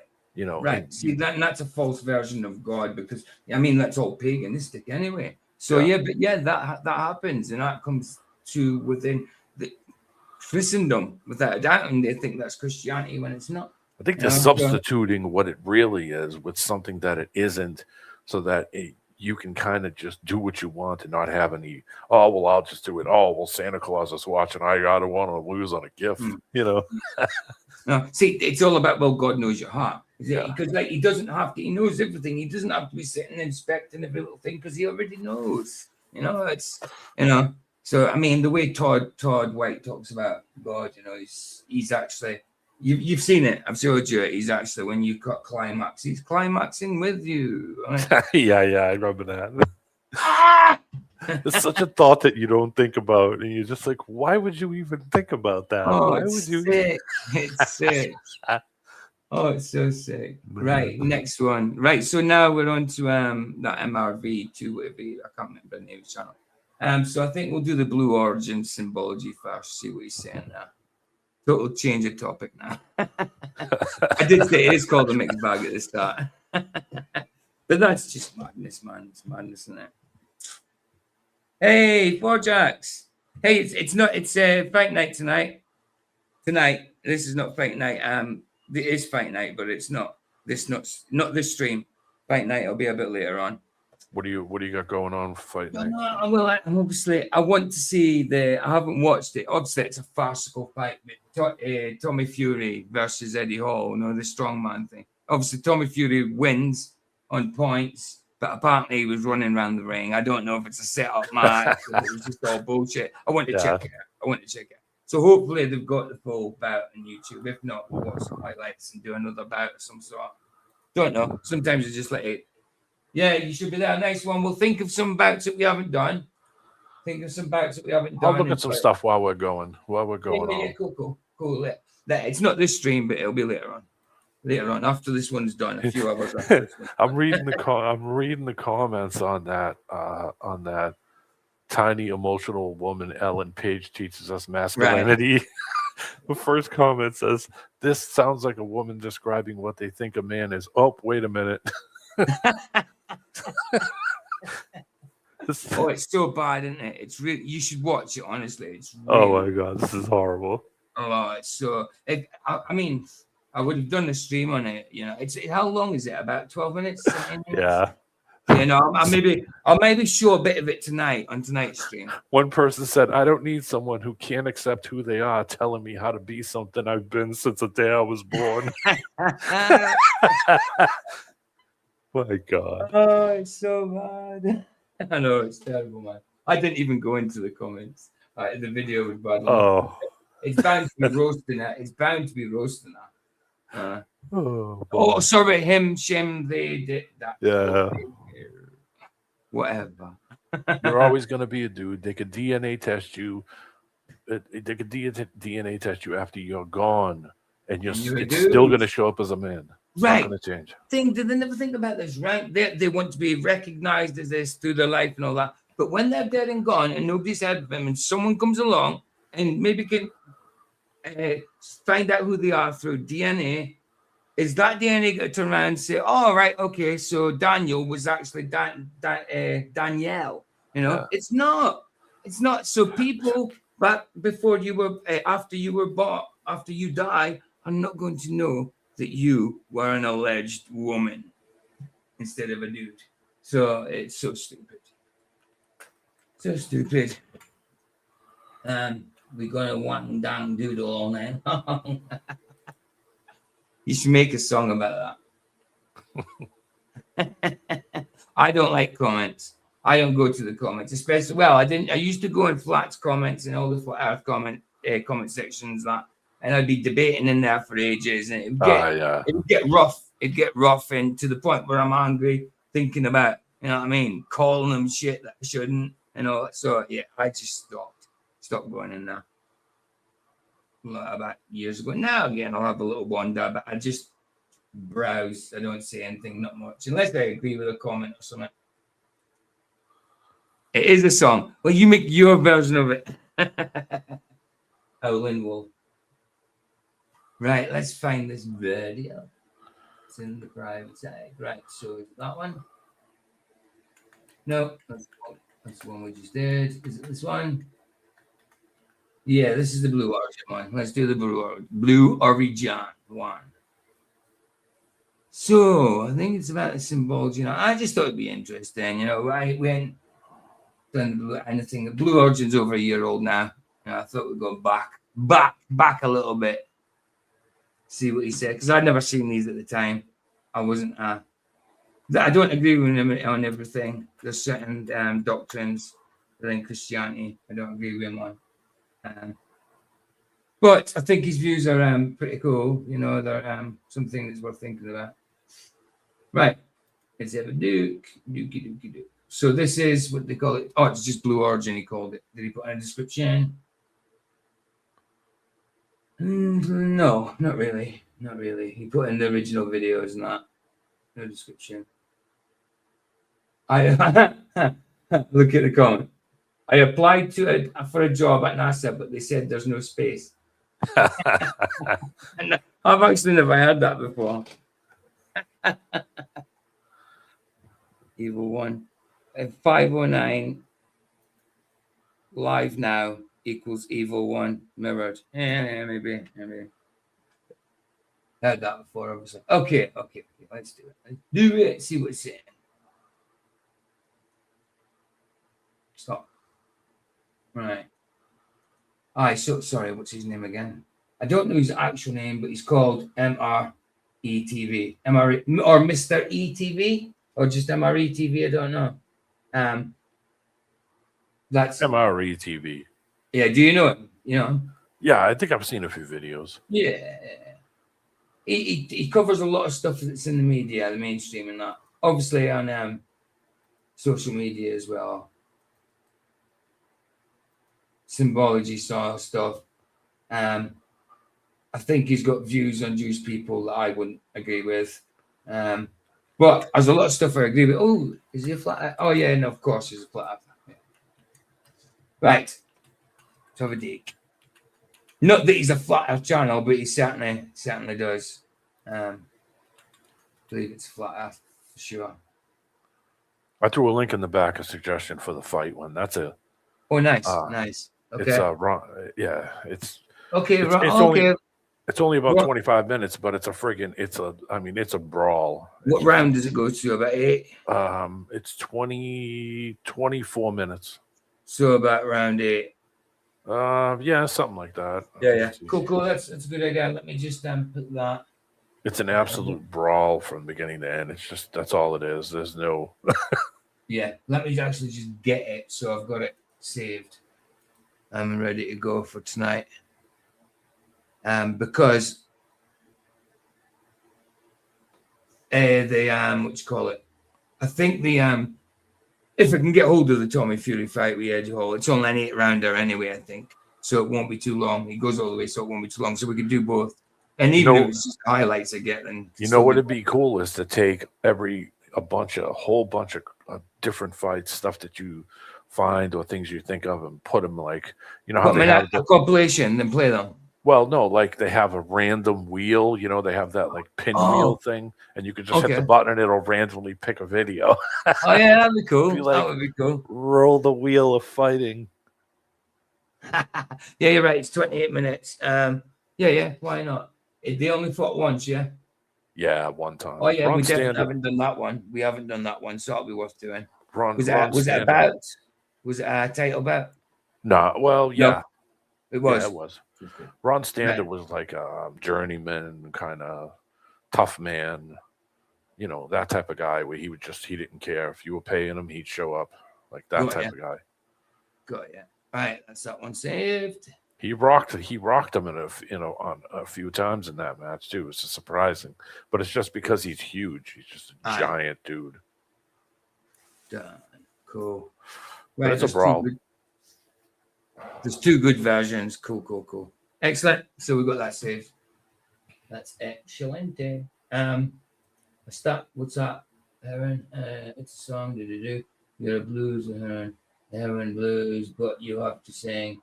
I'll do the guitar.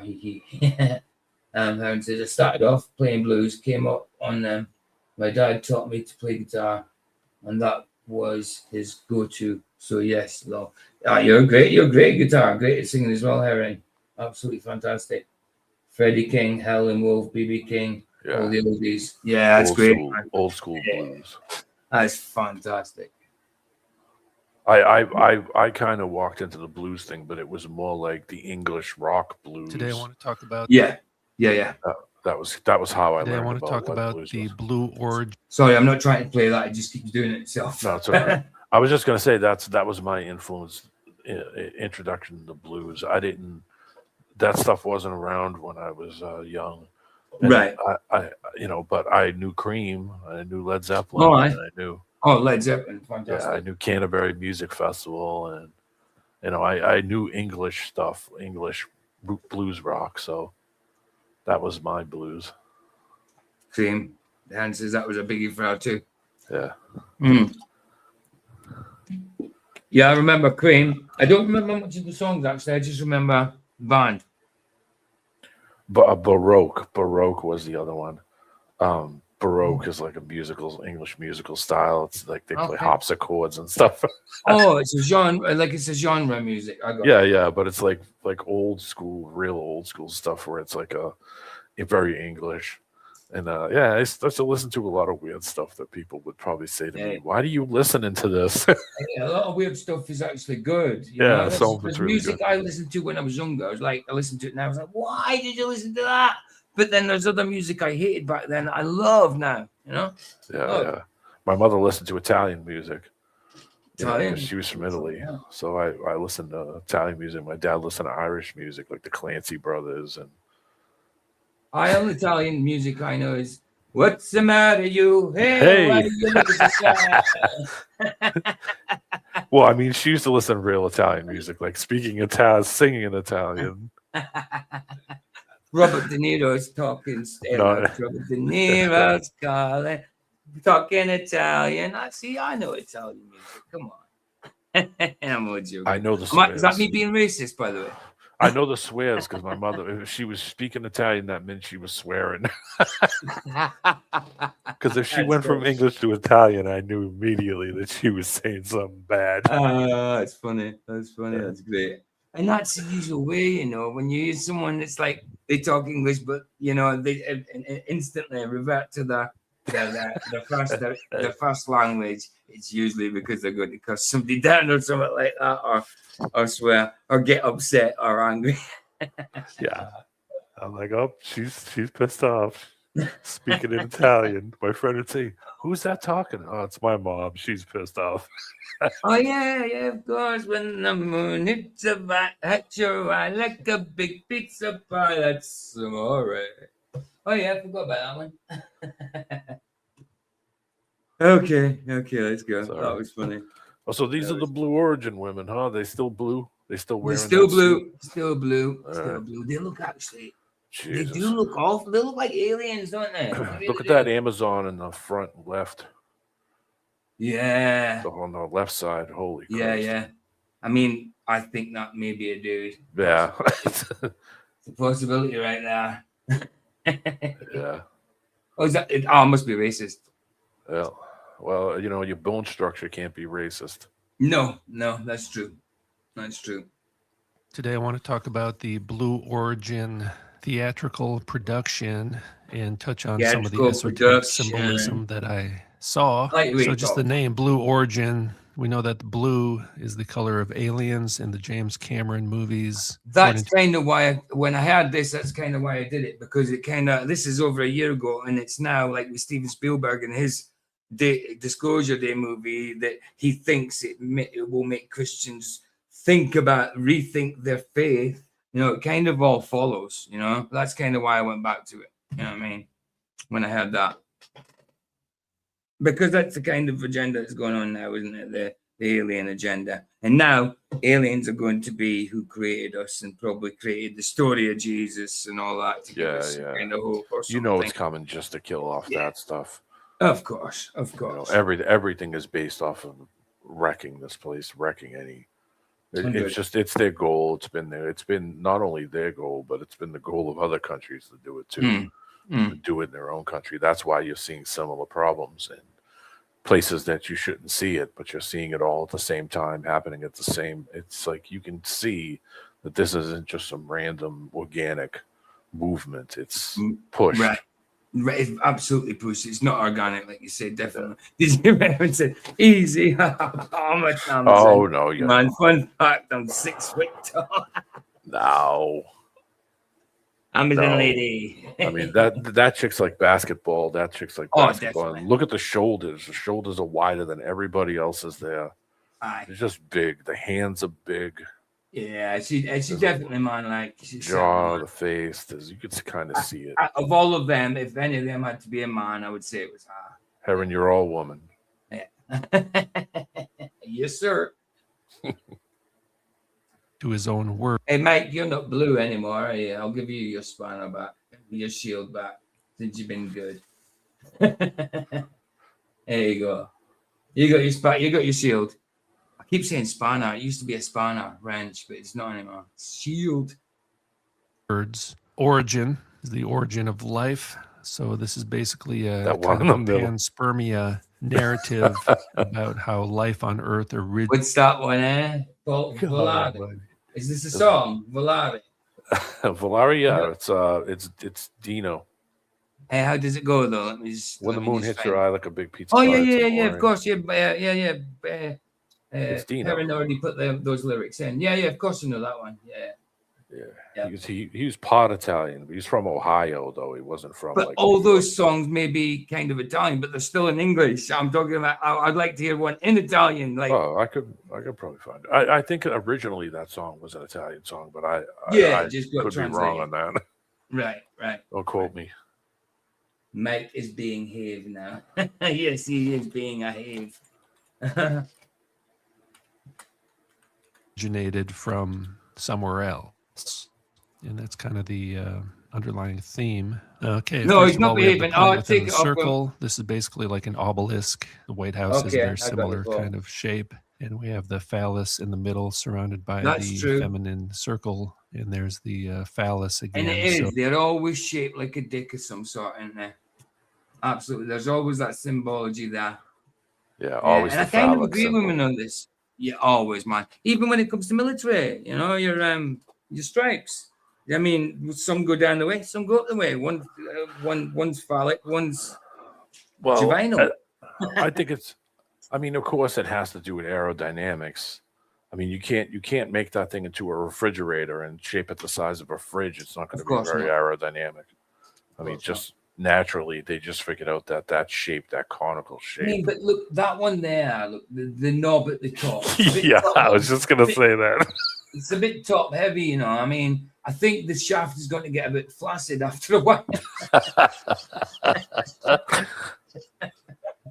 Oh, it's madness, man. Always So the nuts. phallic symbols. It's Always. so nuts, but there's no nuts there. Oh, it's crazy. Men and women and their mental ideas. So part of this story is the phallus, which is delivering the seed to go up to the heavens. And there it is, the blue origin going to plant a seed. And there's the egg. So it comes back and it's going to hatch. Yeah, that was quite interesting. Yeah, the egg, and then it gets broken open. I mean, it's just actually like a ritualistic or symbolic thing. It's, I think, quite possibly. It makes sense. Makes sense. And all these things, they're symbolic things, they always say it needs to be pushed so people can see it, but can be denied, you know? Part of the world stage, man. Yeah. Smoke and mirrors, as they say. Yeah. Yeah. Yeah. We saw this just about a month or two ago from NASA with this. I think these were the actors. I mean, the astronauts who were trapped up in space. It almost looks like a face as well, eyes and nose and mouth. But these are the people hatching, coming out of the hatch, as it says right here. The hatch opened, and they're giving us the hand signs that symbolize the crossing of the barrier between the two realms. And here's Jeff Bezos opening the hatch. Funny. Why? The hatch, it can only be opened from the outside, but yet was open from the inside. They wanted to be so alive so quickly that it had to be hatched from the inside out. Perfect time for this. What is this? All right, okay. Okay, I can show that. Huh. Perfect timing. Right.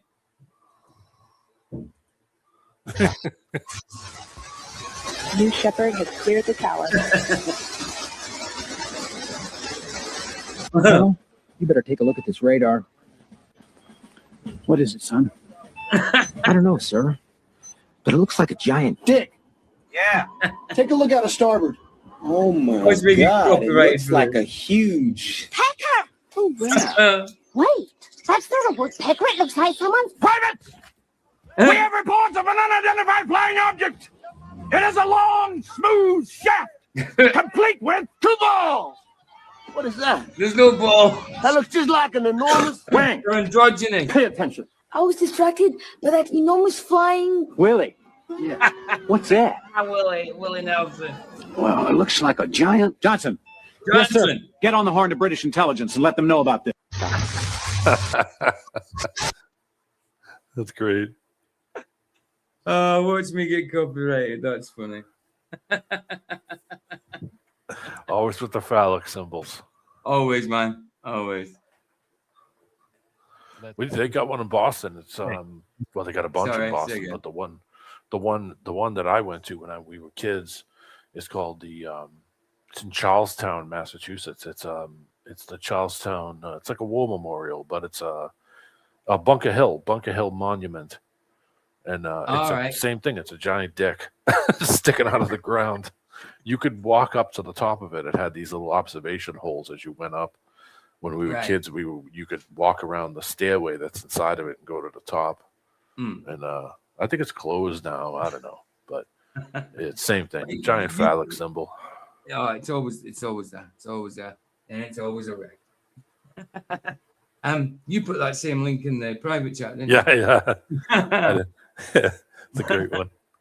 What comes out of the egg? The Amazonian. So the Amazonian has come out of the egg, and there it is in all its glory. The new race, the hybrids, have returned to Earth and hatched out of the egg. In fact, there's a little horn entity, which we'll talk about in a minute. And these are the egg-born androgynes, according to Blavatsky. This comes from about 130 years ago or so, something like that. But it's a kind of an updated version of the ancient androgynous worldview, the asexual race, third race, the egg-born. And this thing about Adam being male and female at the same time, that's not what Scripture says. A lot of people translate it that way. I do not think that's what it says at all.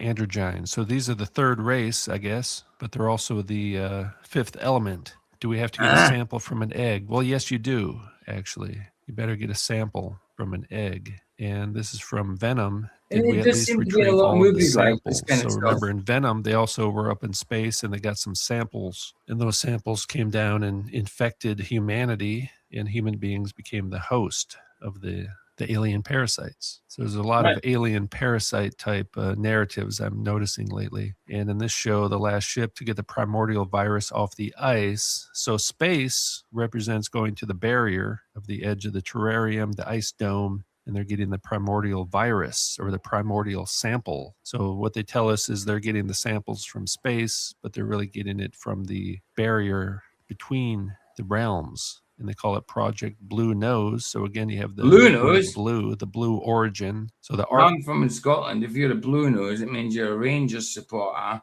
and a Protestant. You can be a blue nose or an orange nose. So an orange nose is Protestant. Blue That's nose not the is same as a Ranger. brown noser, is it? Well, in some instances, it may be. It may be. Absolutely. That's funny.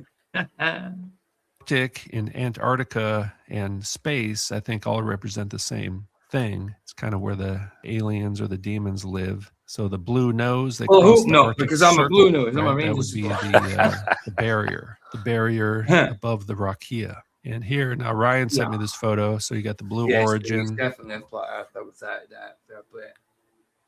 Well, I that's mean, a hell yes, of a if crew. you've seen this badge they had turned upside down, proper Baphomet, identical to Baphomet. Yep. Boy, that's a hell of a good-looking crew right there. Oh, absolutely, Holy absolutely. mackerel. All lady crew. All lady crew. Did you know that? Whoa, not questionable at all. There's a few million in facial reconstruction right there in that photo. Yeah, I mean, I said at one point, if anybody out of those lot was a dude, it was the one you pointed at. From this angle, there's quite a few more. Yeah. That one on the left, the one on the bottom right, maybe. Right. The neck. Right. Is a giveaway. Even bloody Kate, what's her name? What's her name? Kate Price. Katy Perry. Katy Perry, yeah. Even her herself, possibly.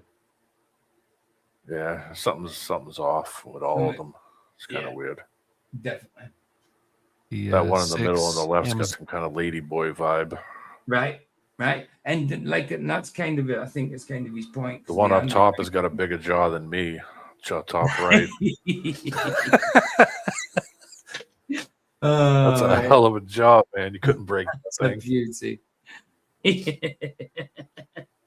Between big balls, Dave, for proliferating these ideas. Is that Oprah's husband up to what?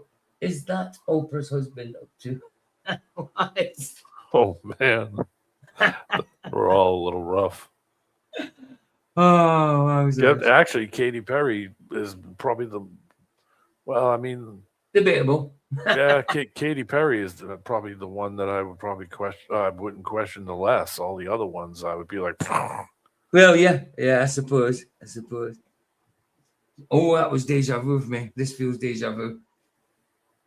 Who's out there?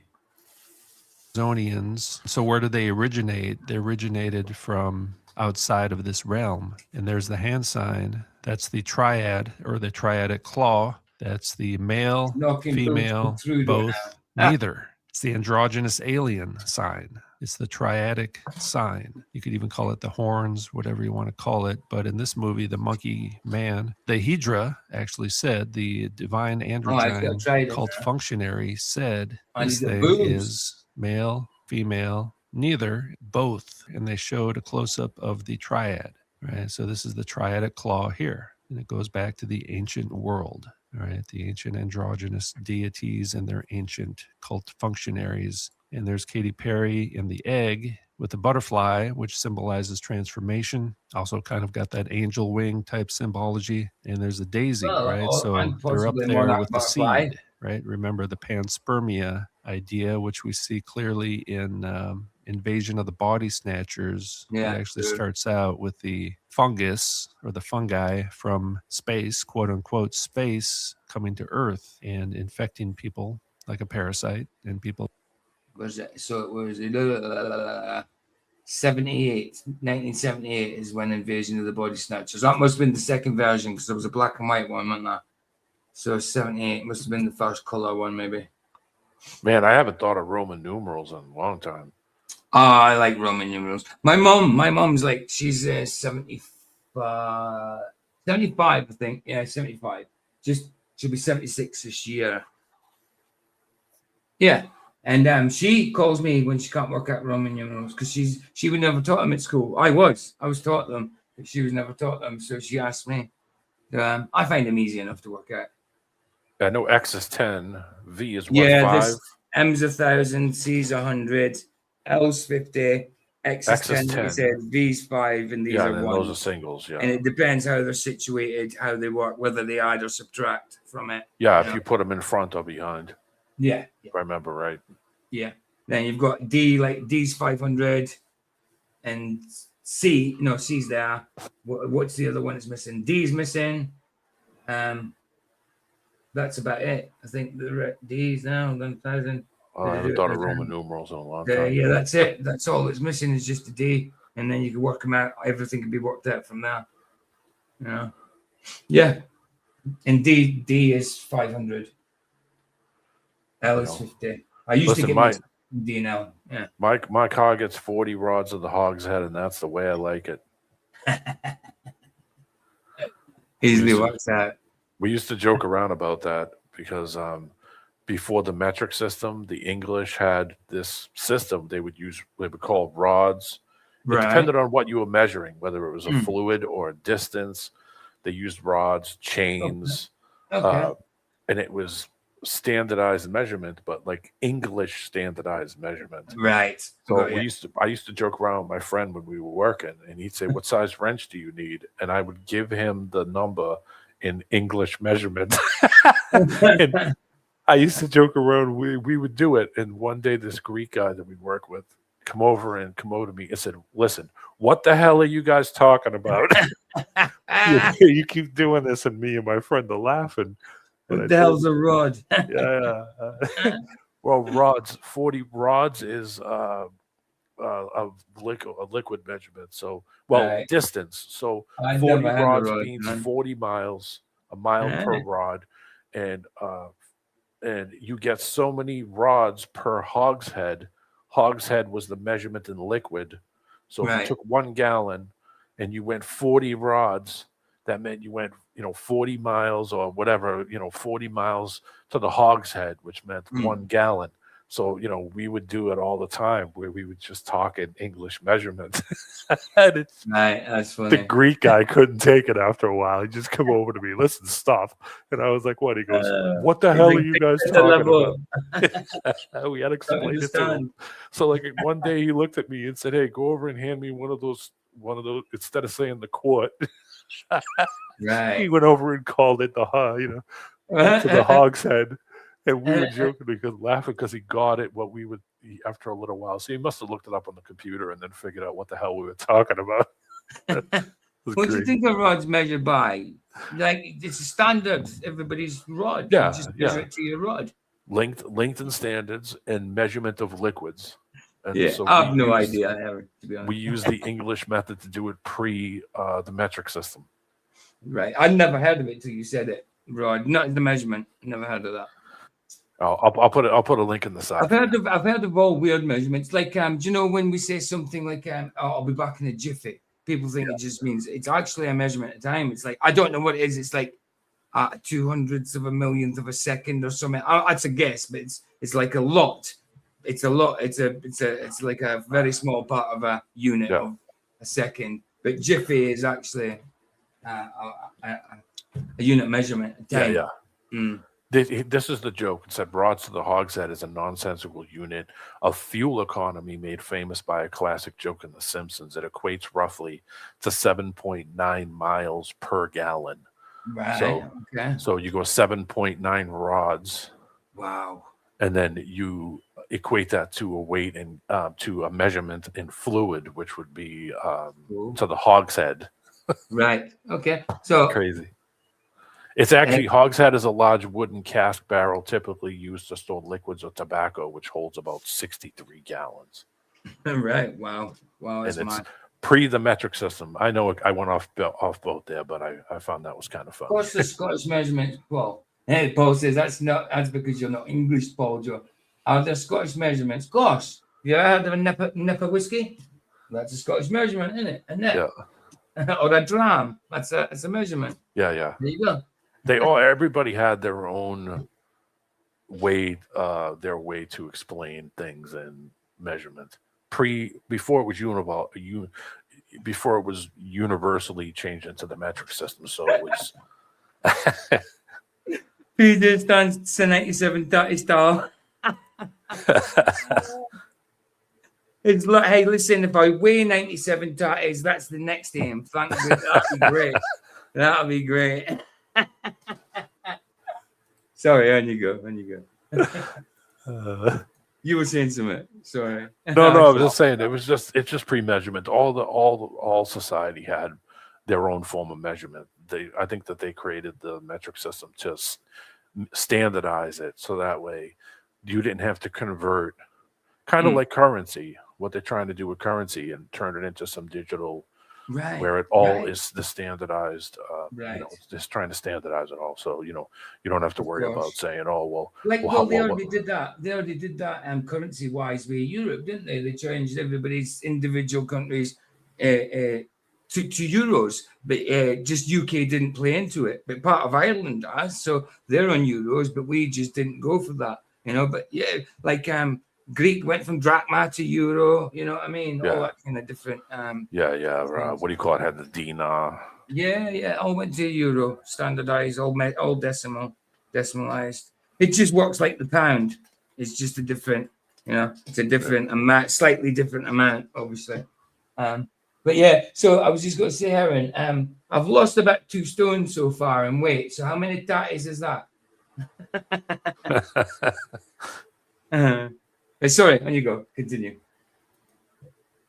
D-Man, because you were saying something, I did it again. No, I'm good now. Have we forgotten now? Sorry, bro. Sorry.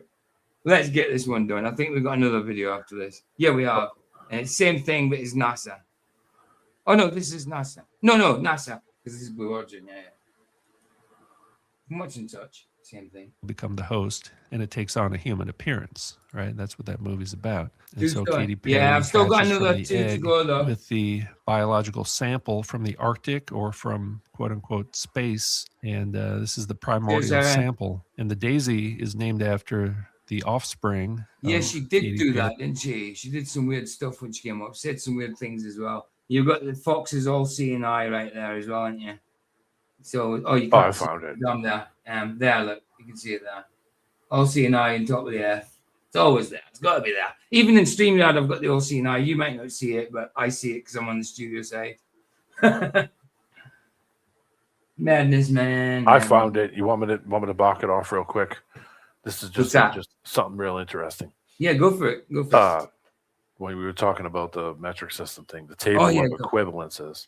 Okay. It was done in poppy seed, line, barley corn, digit, finger, inch existed, nail, which was they used the nail measurement for cloth. So if you were rolling out cloth, it was measured in nail, palm, hand, shaftment, link, span, which is still used, foot, which is span, that's thumb to finger for pinky.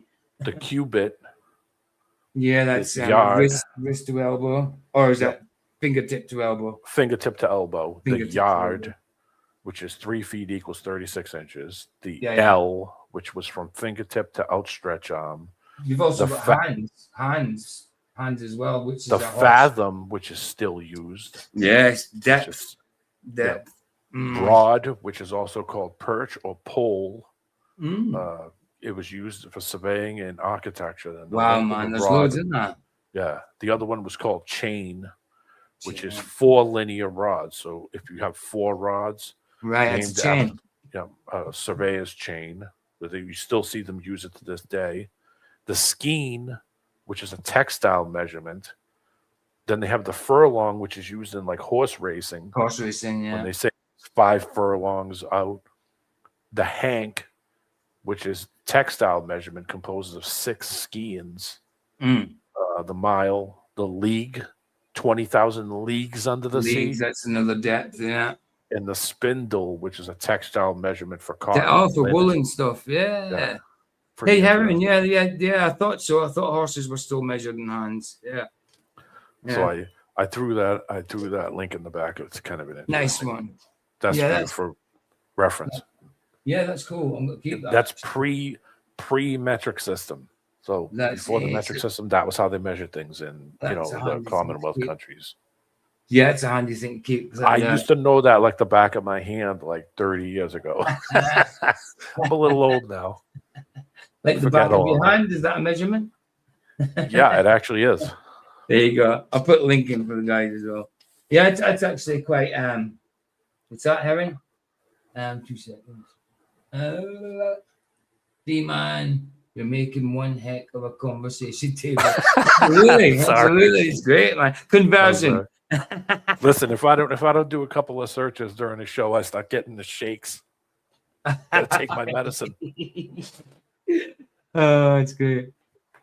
Right. And he says something about the baby there. My baby, right? There's the baby right here. The baby, which comes from the other realm, the abyss. Then comes down and kisses the ground. So heaven coming down to earth and merging. Yeah, heaven and earth. It's male and female. There's no division. All is one. And Katy Perry feels connected to that strong divine feminine right now, right? So this is kind of their worldview. Ancient mysticism, Gnosticism, paganism, all that stuff, New Age. A lot of so-called truthers actually are into this kind of stuff as well. There they are with the eggs in the lab, in the secret realm, right? The secret island. There's the circle of the earth, and there's the ceiling above. They're controlling the chromosomes. It's really not that difficult to create basically androgynous reptilians, and they've engineered them that way. No, the mixing up of watchers with females. You think just putting on a rubber glove, they can reach into that egg, and you're not changing anything by reaching in there with a friggin' rubber glove on. It's like, oh my word. Hey, this is science, man. Yeah, man. Yeah, it's crazy, isn't it? Hatching from the egg. The bioengineered hybrids are hatching from an egg. And there's, of course, Lady Gaga hatching from an egg, the egg-born androgynes. Their logo, people have pointed out, this looks like the Baphomet if you turn it upside down. Which is basically it's certainly. I wish you'd turn it around for us, but yeah.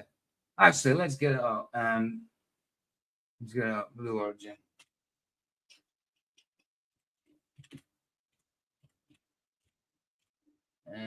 Blue Origin. Baphomet.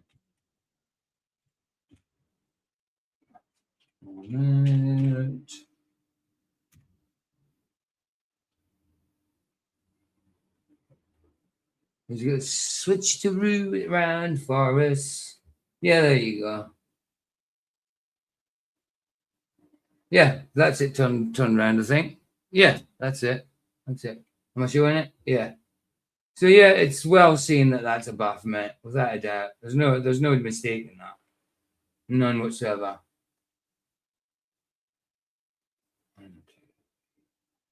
We did this before, actually. We did do this before.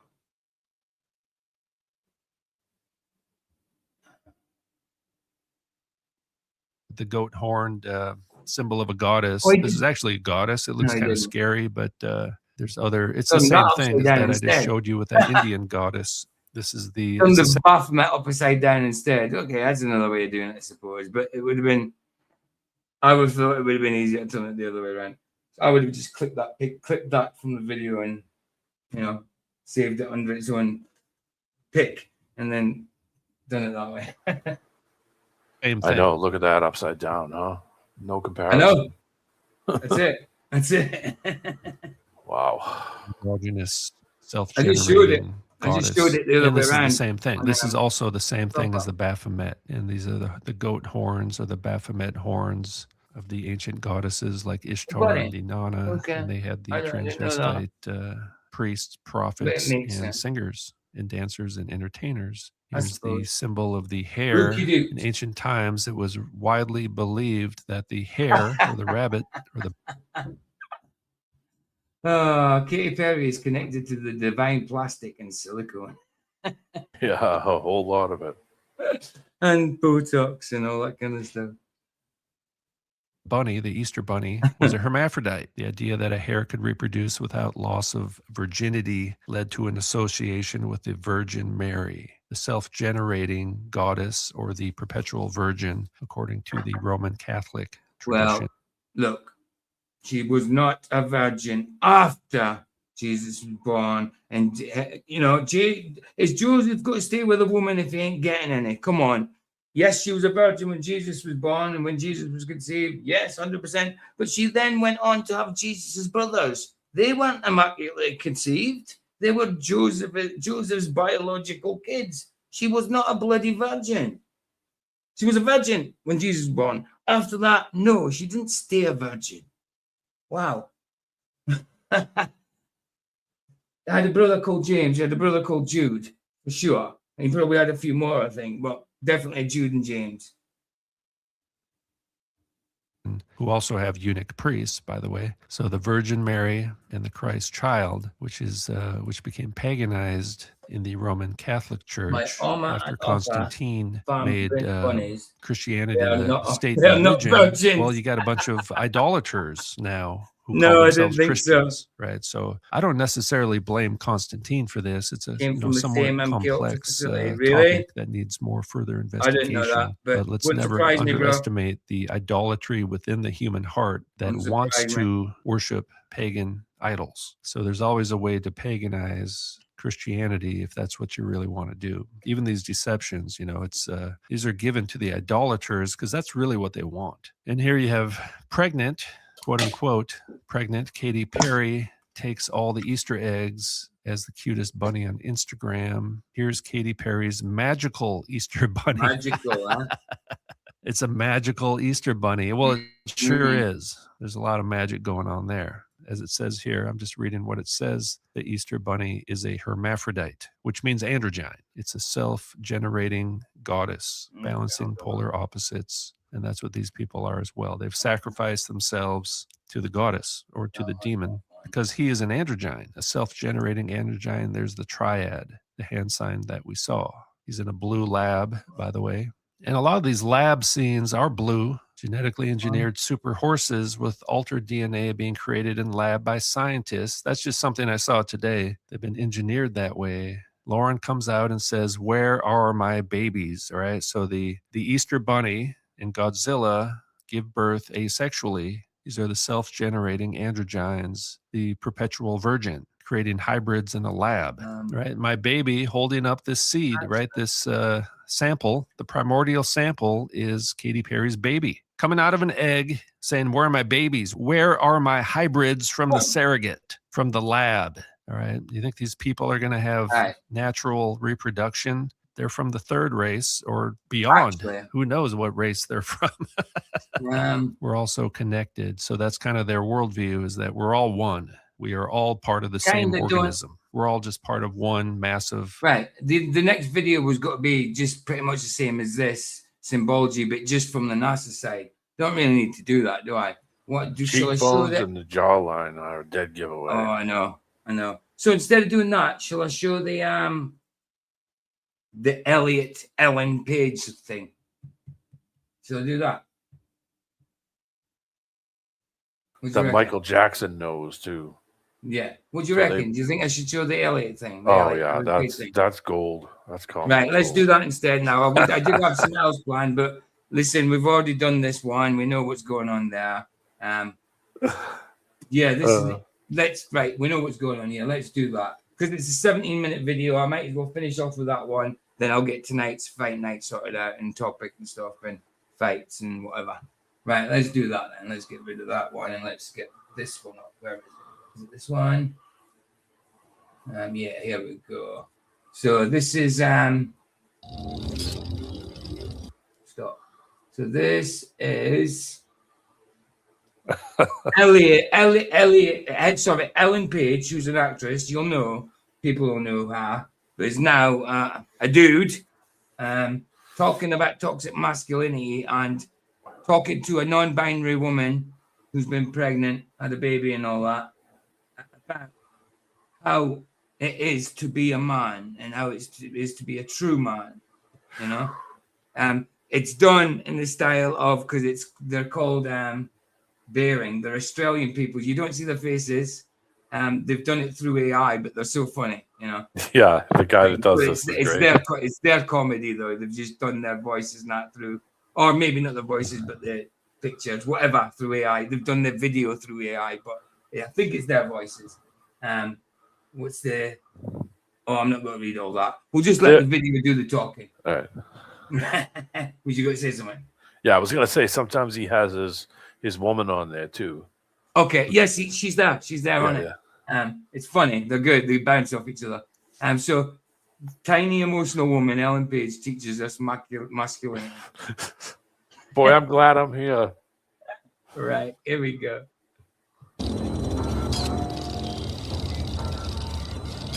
Because there's lots of AI videos in there. That's why the AI one is there. It's not that his voice and that's AI. It's because there's AI in the video. You know what I mean?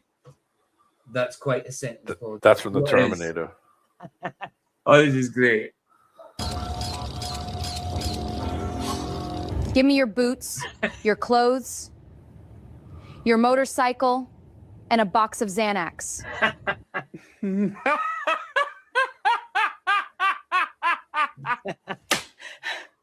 Transphobic jerk! Elliot Paige, or should I say Ellen Paige, is here to teach us men how to be more... Surely you recognize. And now they're getting lead parts, playing men and stuff in the new movie. Odyssey. So nuts, man. People thought she was meant to be playing Achilles? Troy, maybe? What? Maybe Achilles? Oh, I can't remember. Achilles, Troy? Was Troy called Achilles, wasn't he? I haven't seen any Ellen Paige movies. No, but I mean, it's a new movie just coming out now, or it's maybe already out or about to come out. But apparently it meant to be playing. People thought she was playing the lead male part, but it wasn't. But she is playing a male part, though. Masculine. Get the fuck out. No, I'm not joking. Sorry about swearing, guys, but it's funny. It's funny. Way too far. So that intro, last month it was revealed that Elliot Paige is going to be starring in Odyssey, which is like the Troy sequel. Odyssey. Sequel? Yeah. Odyssey, yeah. I was meant to be playing Achilles. Yeah, Achilles. Boy, if that's not the person to talk to you about being manly. Holy mackerel.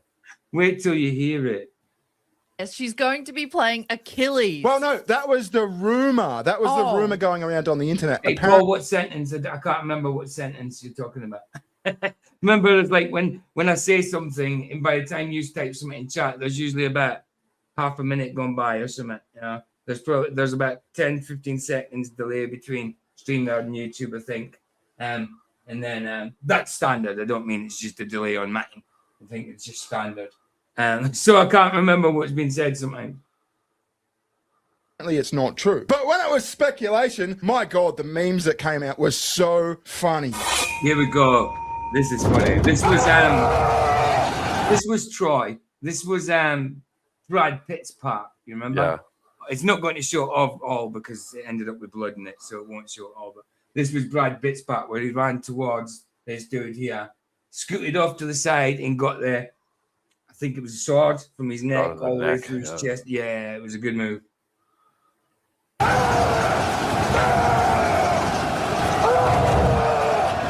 How'd you get that big without steroids?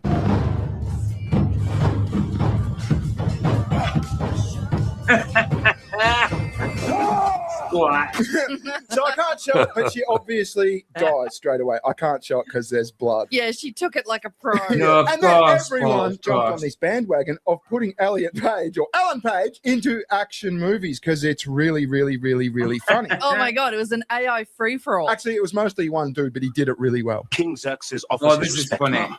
All he asks is that Sparta kneels a simple bow and your people will be spared. Don't call me ma'am. My apologies, miss. Xerxes is generous. He only wants your loyalty. Surely even a delicate thing like yourself can understand that. 300. Look at the boot scars. I said don't fucking misgender me! Ma'am, calm down. No need to get emotional. Oh, here we go. It is sir!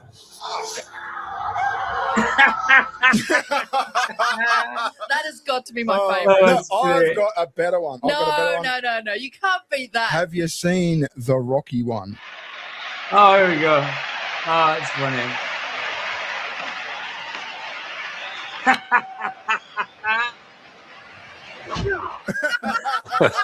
I've also seen the. That's inevitable. These guys are funny, man. These guys are funny. Oh, that's so good. Roadhouse one. Why not finish off with a laugh? You know what I mean? Roadhouse. I haven't seen the Roadhouse one. I've seen the Predator one, but we're not going to dwell on these all day. They basically show Alan Page from the Predator's point of view, and it's like stick figure alien. Like Heat Vision. Okay, we'll watch a little bit of the Roadhouse one.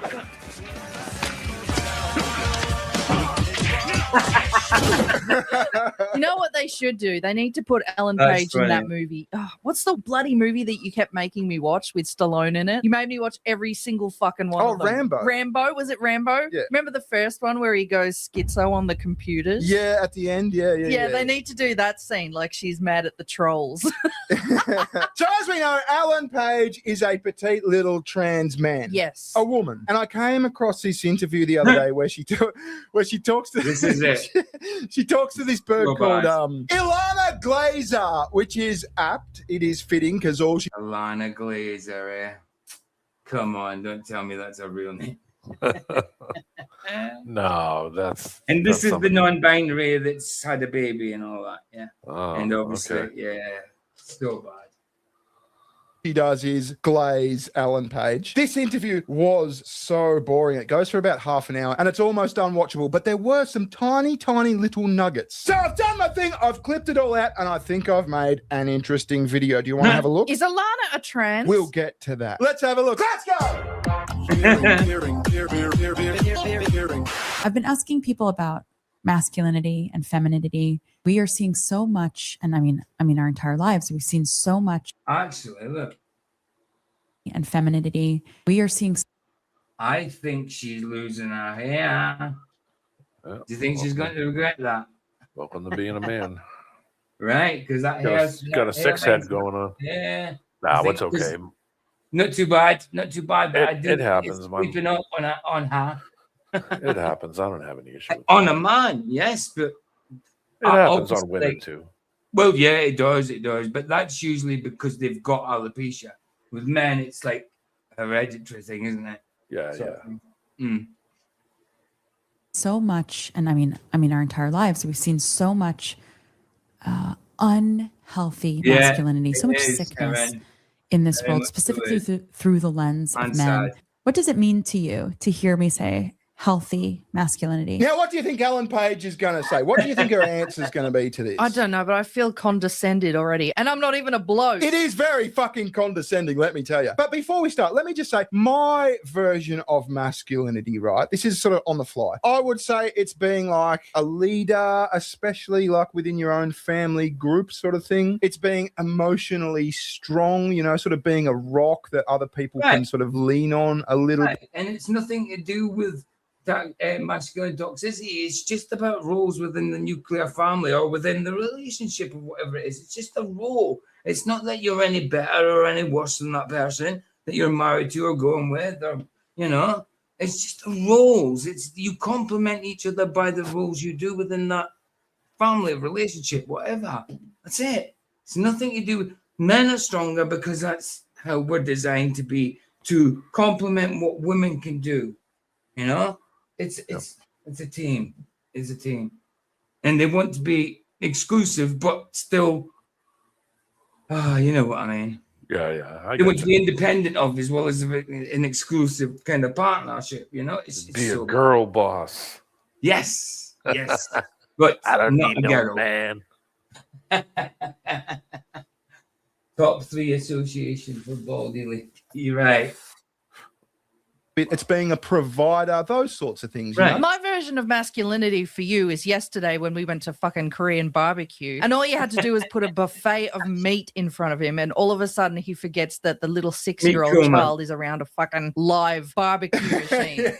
I'm like, is it okay? Is it safe for me to get up and go and get my food? Are you going to watch the kid? Or are you Shut gonna up, watch bitch, the I'm meat? grilling! That was delicious, that Korean barbecue. I had a good time there. You were whining afterwards. Yeah, well, the feeling afterwards isn't so fucking crash hot, let me tell you. You crashed out when we got home. I know. I will say, like, when I first started taking testosterone, I was like, now you hear the grunt now, and I first started taking. Now some of that is virilization because of the roids and that they're taking, or the testosterone. But a lot of it is because they've got that. Everybody who goes through what they're going through tends to have that raspy little thing, and I think it's put on because they think they have to sound like they're transitioning from woman voice to like a manly voice. When they sound nothing like a man, they sound like a virilized woman. It sounds like a deep Alvin and the Chipmunks, you know. Yeah. They put on this raspy voice like this, and it sounds a little masculine, you know, like the broody masculine type. Okay, like I was like, whoa. But did I just start going out and grabbing people without consent? Right. No. So Right. I get so sick of like Right. something like that. But being- that's the thing, straight away. Oh, when you took that testosterone, yeah, I was a little hype, was a little bit whoa, but did I start going out and straight away and grabbing women, people, and things? Well, that's straight away. You put a stereotype from an alleged man onto a man. Straight away, do all men go out and just go, whoa, yeah, I love a bit of that, whoa? Yes, some men do. But no, not all men do. Most men wouldn't. No. See what I mean? Straight onto the stereotype from an alleged man. I mean, is there catcalling and stuff anymore? Does anybody ever do that? I can't tell you the last time I whistled at somebody. You'd get arrested or shot now. I know. Mad. Right. An excuse. It's not a fair excuse. Yeah. And I'd say I've always been, you know, down. horny. Yeah. We down. Yeah. Don't people. I feel sick. The whole bit where she was explaining what it felt to be masculine for the first time, she sounded like Alvin the Chipmunk. So point one is don't rape people. Cool. But she goes further, and this gets so fucking gay. And it just sounds like, well, obviously it just sounds like, because it is, two chicks sitting there imagining what they think fucking masculinity is. It's crazy. You know what I just imagine in my head? I imagine Where is a it? class full of boys, like in a boys' school, and they're teaching them about being a man. And you've got Professor Baring at Where the is front saying, number one, do not rape anyone. Healthy masculinity to me. Where is it? Yeah. Yeah. And again, one more time. Get it out. Get it out. One more time. There we go. Got it. Nice. Nice. We're done. That made me so. Why would I move? Oh, I need to get that. It's not moving. It's stuck for me for some reason. I'll get it. It's ma'am. It's ma'am. Oh, it's so freaking bad. Is, or even just something I've felt as transitioning is like leaning away from whenever there is some sort of impulse or expectation you've put on yourself to like shut down or conform in a way that usually feels like this. Like This is how it is with a closing man. off. I remember kind of being like, oh, Elliot, maybe you should, talk with your hands a little less, or Okay, so talk with your hands a little less makes you more of a man. If you talk with your hands less, Jesus. how many cultures talk with their hands? Oh, geez, everybody in my family, we're all Italians. Right. So what do you think is going to be these guys' first answer to who talks with their hands? These two. Italians, listen. What two? Being masculine is talking with your hands less. What about Italian motherfuckers? There you go. There's Italian guys that are very masculine and they talk with their hands lots and lots. Lots of Italian masculine guys, and they talk with their hands. Including me to this day. Oh, this is I changed the direction. We done what we needed to do on the other topic. We'd gone through the Bob thing, Bob being beaten up. And then we went through the symbology of Blue Origin, which I was going to do a NASA video from the same guy, the same thing, same symbology, but we got that. So decided to do this interview of Elliot Paige pretending to be Ellen Page, his interpretation of what it is to be a man and masculine toxicity and stuff. So yeah, getting some good tips on how to grow up as a man. Now I'm nearly 50. So yeah, I'm looking forward to what he's got to tell me. Yeah, I know what you're saying. No, bro, I mean, what is that thing we are watching? Elliot Paige, okay. Right. It's Ellen Page. Aye, absolutely, bro. I know what you're saying. You wanna be a man? Then don't use your hands. Hey! Well, there you go. Don't use your fucking hands, whatever. Okay. So Fonzie ain't masculine. Nope. Because he used his hands. No, Fonzie's a woman. How'd you know? The girls loved him. What are you talking about? And the guys wanted to be him. That's not masculine. Tony Soprano is not masculine. Nope, not at all. You want to be a man? Stop going over in your head how you should be expressing things. That's such a chick thing to do. It is totally a chick thing to do. Right. You know, maybe in pictures, because ever since transitioning, now I'm like, Johnny, I am smiling. I am smiling in those photos. Look at that. Yeah. She was pretty. Yeah, she was Pretty girl. Look. She was a good-looking chick. Done to itself. The one on the right looks really tired and stressed. and really happy. And happy. You can obviously see that. And the other one looks so sad. I mean, the eyes, the one that says sad, where she's a woman, her eyes look happy. It's not a fake smile to me, but this one is completely, look, it's meant to be happy. The eyes even say it. So happy. Mm-hmm. Those, whereas I used to be I could barely look at a photo of myself. I was always like, you know, and now, and I'll be say a dude's like, hey, are you from Umbrella Academy? You know, and we're doing a photo together. Hey, you don't have to grow it. You just take it from your arm. That's it. And then you get a pump to pump it up. It doesn't have to grow. No, it's instant. After a few weeks, it's healed. No having to deal with what mom and dad, you know, what you were naturally born with. You could have a freaking. You could have an anaconda now. They probably hide the pump in the ball sack now. You know, get a ball sack around it, get some elbow skin. You know what I mean? The ball sack around it, and the pump's inside the ball sack now, pumping up the old wang dang. Man, I don't know how these people do it. It's so. I mean, it's so invasive. cringy. It's so invasive, but they're allowing it. They're wanting it. It's so bad. It's just cringy. It's cringy. I don't get it. I really don't get it. I don't understand it. It's so bad. He's very angry. So smile more. Don't use your hands when you talk, and smile more. That's like being a man 101. Masculinity 101. Right. Smile for the camera and don't use your hands. She's still too descriptive. She's still a fucking chick. No shit, she's still a chick. Dudes don't. Right. Very descriptive. So, and this is a chick saying this, you know? And she explains later on that she was a tomboy.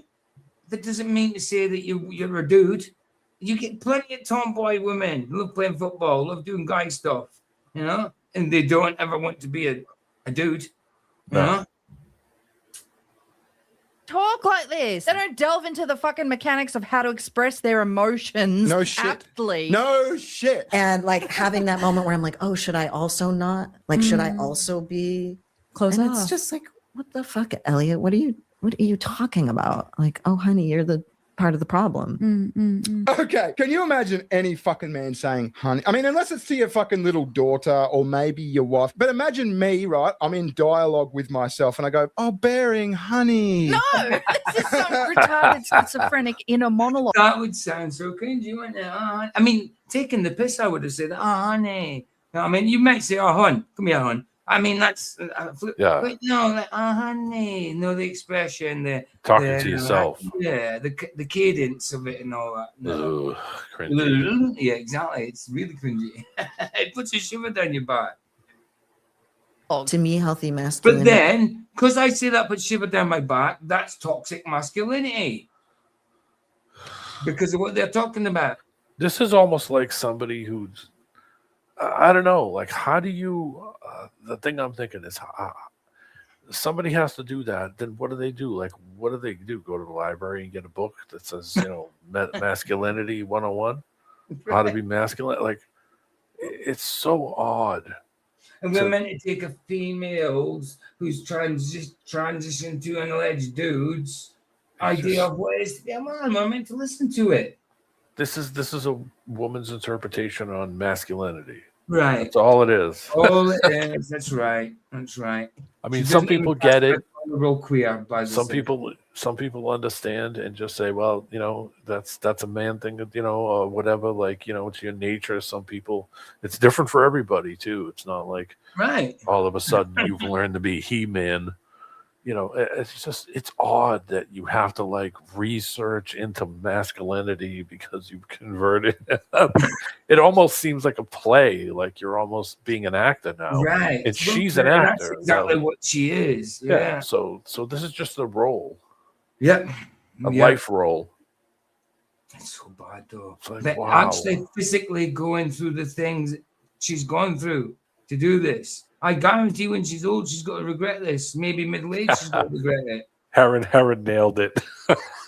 There you go. Trying to be a dude ends up being the dude. Don't say the end part though. But you see what I'm talking about, like. Yeah, absolutely. It's just what.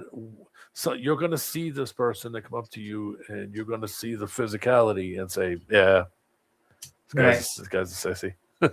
Hence the AI videos. Well, then why don't they make Eric Paige, or whatever the hell his name is now, Elliot, friggin' muscly? From Elliot. Yeah. Why doesn't he go take, what do you call it, and go take some roids and muscle up a bit?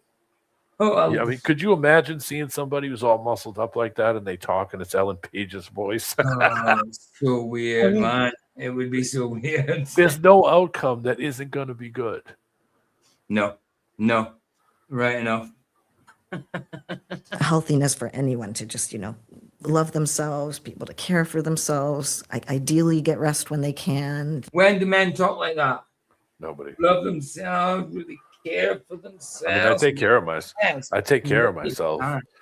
Of course. But and you I'm can not give gonna- advice like that, but it's the cadence, how it's spoken, and the gesticulations and stuff that she said she should stop doing that. Contradictory, of course. Yeah. But when do men really talk like this? No, not at all. None of my friends from the neighborhood, the old neighborhood, especially openly like this to a podcast. are calling themselves honey.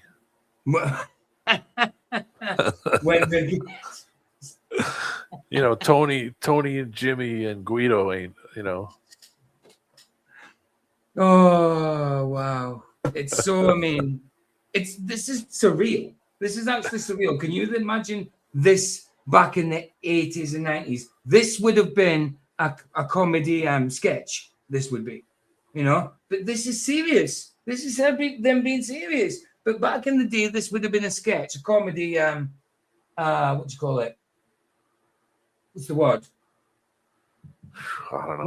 When you take something and make a comedy out of it. Oh, I don't know. Oh, bloody hell. I used to say the word. It doesn't matter, but that's what it would have been classed as, a comedy sketch, man. Oh, it's so bad. It's like an interpretation. Right. Like just the practical basic drink water, like eat a banana, Why that? I have more respect for every gay man I've known than this waffle twat. 100%. At least they admit what they are, even though they shouldn't be that way, but at least they admit it. This is complete denial in all aspects. I mean, it's one thing to just say, "Hey, I feel like dressing up," but you're dressing up and but you're still you, right? I mean, like you just being you. Why do you have to put on this act to be something that you're not? And everybody, like I don't get it. Just be the person you want to be, or whatever it is. nobody's going to give a shit on the outside. I mean, I don't really care. It doesn't matter. Right. It's not me, so I don't care. No, But, I get you. You know what I mean? Like, to me, it doesn't matter. We're all on this trip together, and we got to get through it. We're all going to end up in this. I've got no hate for them, but I'm just saying, because of my faith, spiritually, I worry for them. That's this stuff is hurting I've got no that hate person. for them at all. You know? This stuff is hurting this person. Yeah, 100%. It's hurting them.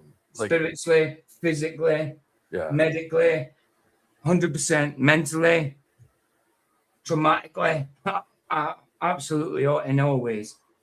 Whether she believes it or not, or sees it or not.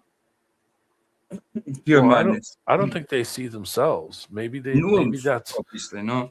Maybe they've never watched this. They do the interview and then watch it and then sat there and looked and said, "Oh, I thought that turned out pretty well." Like, some people have that. You know, it doesn't matter how bad they look; they'll always think they look great. Right. You know, right.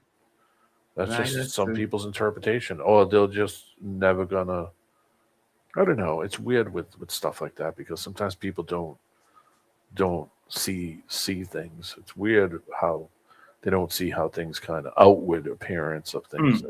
They think that everything they do is gold, you know. Of course, yeah. I mean, that can be arrogance and pride.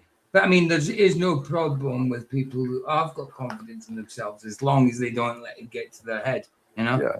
It doesn't go into like a narcissistic kind of thing. Right. That was the word I was trying to look for earlier on, and I was confusing it with neurotic. Yeah, narcissist, like narcissist. Yeah, I forgot. Yeah, no, I'm glad you said that because it was bugging me earlier on.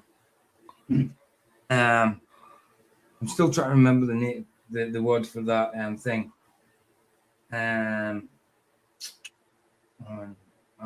Situation. Let's see what comes up there. Such an easy word. I don't know. It just seems strange. I just don't. I mean, it's one thing to just be whoever you are, whatever you are, your mannerisms, the way you talk, the way you do things. You'll just do it naturally because that's you. Right. But how do you? I mean, I couldn't imagine spending every minute of the day having to worry about what my hands are doing. Skit, I think was the word I was looking for. Something like that. Yeah. Yeah, I get you 100%. I mean, just having to continuously every second of your existence have to worry about, is this masculine? I mean, what the hell? I know. And having to explain to a man how to be masculine. I mean, where does that come from? It's instinctively built into us how to be masculine. It's natural. I mean, and it varies with people naturally. Yes, absolutely. You know, not everybody's going to be the same level. Not everybody's going to develop at the same time. People are going to have different levels of expression. People are going to express 100%. themselves. It just seems odd. I couldn't imagine every second of the day having to worry about how I'm acting, how I'm looking. I mean, it's one thing to just say, okay, I did something stupid, and I'm sorry. Like you recognize that you did something in foresight, like you're thinking after. Right. But to think about everything that you're doing pre and then having to worry about how do I look as a man, it's fucking strange. It's so strange. It's so bad because, like, usually that's a female trait. About how you look, you know what I mean? I'm not saying all females, but I'm just talking about like just trying to look nice and all that, and it's just been translated onto. If I didn't see this person on the screen, let's say I never saw this person before, but I just heard them speaking, I would, in their mannerisms, the mannerisms meaning how they're talking, their structure, language structure, I would say it's a woman right off the bat. Absolutely. 100%. Wouldn't even think about it. I wouldn't even have to think about it. I'd hear 10 seconds. I'd be like, woman. Yeah, I get you. You say. I couldn't imagine just every minute of the day having to think, is this masculine? How am I holding this banana? Am I doing it masculinely? It's weird you should say that because she mentions about eat a banana. How drink water. Yeah, honestly, it's weird you should say that. It'll come up. She already said it. It's a little before this. Oh, right. Did she? Okay. It's odd. It's just odd. And like I said, I think it's a mental thing that, listen, you're a woman. Mm-hmm. You're a woman. You could change all the outwardly stuff. It's not going to matter. Everybody's going to look at you and say, that's a chick. They're all going to laugh at you. They're all going to I'm not criticizing them for doing it. Listen, it's your body and it's your life. You do what you want. But people are going to recognize that you're being as phony as you can be to try to play off something to be more like somebody walking up to you and flexing, or like somebody coming up and chimping up on you. You know what I mean? Like some kind of shit like that where you're like, this is fake as shit. This is just somebody trying to act hard, or like the poser. Like the person that can't tell you any of the lyrics from any of the metal songs, but they're wearing all metal stuff. They're wearing all metal. The poser. This is like a poser. Right. What's your favorite song from Iron Maiden? All of them. All of them, man. They're rock. Yeah. Made it. I mean, it's like a poser. It's like the person who goes, it's just like you got all these people wearing all the Oakland Raiders stuff and some skinny looking weird dude. And it's not even a dude who's wearing all this shit, all acting hard. It's like you can see right through it. It's like if I didn't see this person and I heard the voice, I would say woman immediately. It was a woman. 20 seconds. Right. Absolutely. Why torture yourself with that? It must be torture, bro. It really must be. It's got to be chastisement for the soul. What the heck? I mean, I would have more respect for the person just being whatever and just consistently just not worrying about any of that shit and just being you naturally, no matter what the hell you had going on. Right, you're born what you're born. Why don't you just grow up as that? Naturally, rather than trying to change all this kind of crap. If you think you're meant to be something different in your head, then you've got some problem wrong with your head. Yeah, I think it's a mental thing. Because if you can't look at your picture of you being a woman and good looking, a pretty woman. To an ugly dude. Yeah, to an ugly dude, and you can't see it, then there's obviously something going on. Like you can't see that. I mean, she didn't walk around and say, hey, I'm taking a poll. Do I look pretty? No. You know what I mean? Like, I don't think there'd be a guy in the world that would have looked at that other photo and said, yeah, you're a good looking woman. Right. Like, somebody at some point steered them in this direction and they thought that this was going to be. Maybe it's the industry. Maybe, I don't know. It could be. I don't know. It's systemic somehow. It's madness. Some kind of mental thing. It could be that. That doesn't help, obviously. But there is some kind of agenda out there as well, Everybody's known someone. Everyone has known someone who's kind of down on themselves a bit and says, "I don't look this way," or when you look at them and you're like, "What are you talking about? You're good looking." 100%. Yeah, 100%. And I think it's just it comes down to interpretation of yourself. Maybe there was some kind of thing going on with them that they didn't like, and so they. They're running away from it some sort. It's weird. I don't get it, but. Right. No, exactly. And you're right, Aaron. You can't run from yourself. And that's a bit mad. I mean, you can change the outward. Irony in that is crazy. Listen, if I take a Chevy Chevette and I cut the body off and lengthen it and put a Corvette body on it, it's still a Chevy Chevette. Oh, I thought it would have been a Mustang, with a mixture. Could have made if I take a Pinto and I put a pickup truck body on it, it's still a Pinto. Your guts, the inside, the frame, the engine, it's still what it is. That's right. You slapping some shit all over it isn't going to change what it is. Right. I mean, you can have the mechanics of just a crappy car underneath, whatever it is. Then stick the shell of a Lambo over it. It's not a Lambo. No. Not a Lambo. I mean, it's just like be who you are. I don't understand why you would want to change. Like I said, I've never ever wanted to be anything else. This is what I am. Even if it was an attention, even if it was an attention thing, right? But yes, they get a load of attention for a while. But after 10 years, when it's normal to everybody for them, you know what I mean? Then what do they do next? You know, if it was an attention thing, which it's partly got to be in some cases, you know? Yeah, there's been some cases of that happening because now all of a sudden people ain't paying attention to you anymore. And now you're like, what am I doing? Yeah. What am I doing? Why did I do this? And by that time, all your fucking parts are chopped off, so nothing works. Yeah, right. I mean, what are you going to get from it? My dog's barking. What would you start doing now, you know? Crazy. What, tattooing your eyeballs? Yeah, what's next? Like, tattoos? And also just, you know, doing what you can to be intentionally and mindfully, not letting yourself get like swayed or twisted by the rules that I feel like end up like leading to so many of the problems that we see that are inflicted by toxic masculinity. Okay. Fuck my life. So can we just do like a stock take here? You've got to speak with your hands less. You got to smile more and avoid toxic masculinity and like don't bitches. Drink more water and eat more dick-shaped fruit. There you go. The banana thing. Okay, it had been said. Yeah, that's what I'm saying, Heron. That's how guys talk, isn't it? Yeah, it's just not a good video that I was trying to give all the guys like a lesson in how to be masculine. Is this not how guys talk? Like, no? I thought it was. I thought I was doing a good thing by teaching people. Oh, it's madness, isn't it? Yeah. This isn't working out very. I don't think she pre-thought about this fucking answer. I don't even overanalyze as much as this woman. I'm a woman. I don't overanalyze that much. You know, dick all. Sorry about that. You know, dick all about being a dude. Yeah, I think it's just like healthy masculinity could just mean a really good cry. Okay. Healthy masculinity could be meaning just having a really good cry.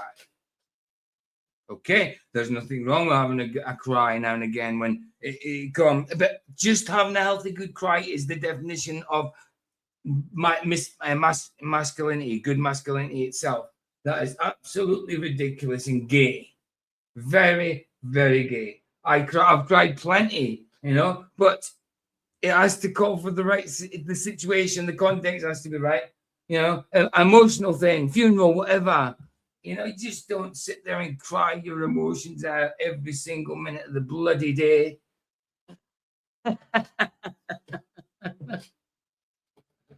Oh, my goodness. Please, Lord.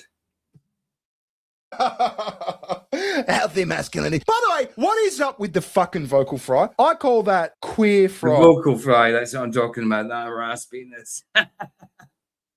It's fake though. Have you noticed it drops sometimes? Like when she was ranting, just going off, you know, on her schizophrenic projection of her inner monologue, she completely forgot about trying to sound in a soliloquy. Like a dude, and it came out more Alvin the Chipmunk. I was going to call it homosexual fry, but then I realized some homosexuals don't do the fry. It's specifically a queer thing. No, exactly. Some gay people, the gay guys, some of them just sound camp. Some of them just sound like normal. But if they do have any kind of vocal, I don't know, cadence that's changed, they sound camp, but they don't put on this raspiness with it. So it's got to be something. It just comes from like that lot. That is that what? So he's a dude. Sorry, she's a dude, but she's classed as queer. I don't get it. I don't know. It's a whole bag of a whole bag of dicks. Yeah, it's horrible. But a whole bag of cut off dicks. I just couldn't imagine just having all that freaking extra. Oh, BS hey, Flats, how you doing, man? Good to see you, brother. Good to see you, dude. Good to see you, Keith. Always a pleasure. Sorry, go on, carry on, D-man. I was just saying that it just seems like putting an awful lot of weight on your shoulders 24/7 to be something you're not. Exactly. It is, you know, I mean, they're going on like they've been freed. They're out of bondage. They've just tied themselves up more into bondage, you know? Yeah. And I don't mean that in the sexual sense, even though they might be in that kind of bondage also. But, you know. Bondage and just your everyday things that you'd have to do. Right. Just all the pressure and all the stress to have to try to be something that you're not. It's got to be crazy. Is that conflict? You're not free. Yeah, you're not free. Exactly. If you're conflicted, you're not free. As like queer or trans, they start talking like this since the vocal fry, and my transition was really scarring, and I went through a lot, but I'm coming out the other end, and it's toxic masculinity. I feel the joy. I like how they bounce off each other. I have seen something of these guys before. I think I'm gonna have to sub to them. I know they swear a lot, but they're quite funny. I can. They're Australian. They swear a lot. Yeah, exactly. So let me sub that way. I worked with an Australian guy, and he swore way more than me. I thought I was bad. Oh, it's just I think to them it's just normal. It's just normal language. It's not even a swear word. Coming from Jersey, I heard, I mean, that was a normal thing. But when I heard from him, I was like, man, you're worse than me. If you want to sub to him, guys, that's the link for this video, so you can sub that way. I tried now with my fake dick and Say again. I'm sorry. I'm saying lately I've been trying not to swear as much. Oh no, I know that.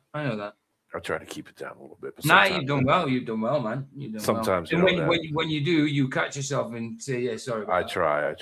That's all good. That's all good. I'm also trying to talk. I'm also trying to stop talking with my hands because that's obviously toxic masculinity. Toxic masculinity, of course. Yeah. Thanks, Ellen. Oh, it's good. Yeah, it's got titties and fake dick, and I think I'm going to transition into a frog next ribbon. Yeah, it's like a rule. If you're a queer, you have to do that fucking queer vocal fry. It's ridiculous. I'm hearing like an openness.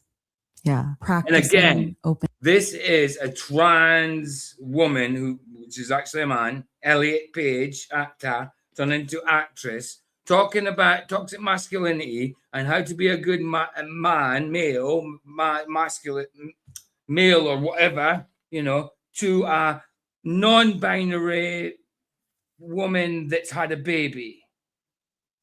This is great. Yeah, because it's so true, like a closed off, right? And like, of course it is, and it happened in the closed off. Oxymoron, 100%, bro. It's a complete contradictory term. Lead to just impatience. It could lead to whatever it is. I'm trying so much to just be like, when that happens, it's like, Elliot, shoulders back, take a few breaths. Like it was in my pregnancy that I realized I identify as non-binary, as a non-binary woman. In my pregnancy, that's when she realized she was non-binary. How? There's no more time that you would feel a woman like a woman than being hormonally pregnant, man. Come on. Which is the one big thing that you can really do. Right. For absolutely, for humanity, for God. You should feel more womanly. Yeah, you should feel that's the period. You should be with you. You're now nurturing. You're a nurturing mother. Right. I mean, no, that totally did the complete opposite. Right. No, exactly. That's when I found out I was non-binary. I don't class myself as male nor female, even though you did what a woman did and had a baby. Oh. This is like the mentally ill talking to the mentally ill. It does, exactly, Aaron. Hey, good to see all the ones. It's Pat from Saturday night. Exactly. Hey, Pat. What is it? We don't know. She identifies. Oh my goodness. As a non-binary woman. Okay, so it is a woman. Well, it's a woman. Queer, but a woman. You know what I mean? God. You were pregnant. You're a woman. No. And by the way, no. I don't want fucking Bering to start opening up more. I don't want to walk into the fucking bathroom when he's having a shower and see him like rocking, crying on the floor like Ace Ventura shit. I just can't get over that. Sometimes masculinity means a good cry. No, it doesn't. I'm sorry. You can cry. You can get. I shed a tear at like a funeral or something. But imagine if I cried like regularly, it'd be gay. Watching some rom-com. Yes, very gay if it was all the time. I mean, yes, guys do cry. People get emotional, but every single minute, every single day, even come on. And there's it would be gay to cry so often. I mean, I heard a statistic earlier on that your tears throughout your life that you cry, men would cry, what, six buckets? Can't remember the literage of the buckets, but let me just think. I would say about a 50-liter bucket. I'm crying right now. You'd fill 6 of them apparently. I don't blame you, man. Well, thank God Ellen Paige has set me straight and let me know what I can do. Exactly. Now you know this you class don't. This class in masculinity. You know how to talk to women now. Ago. You know how to talk to women properly now without being toxic. You know what I mean? You actually know how to be a better man. You know, just cry all day, every day. Just cry. Just cry. Oh, it's madness, isn't it? Crying and cuddling each other and like, oh, it's beautiful. Yeah, that would be super gay. That'd be super gay. It's painful for everybody. And you know what they say about us now? I mean, it's not actually official, but it's kind of what they blab out in the social media and all that. That if like someone like me and you, actual men, don't fancy or wouldn't actually sleep with or be with a trans woman who's actually a man, then we are gay. Because they're actually women and we don't like them. So we must be gay. So me fancying someone with a dick makes me straight. Come on now. Come on. No, it's deflection. That's all it is. It's deflection without the deflecting. That's all it is. It's called, hey, you don't want to be with, oh, well, you're obviously gay. Well, obviously not. Because obviously not, because I don't think much of you. Oh, of course it ain't true, but that's what they say. So bad, isn't it?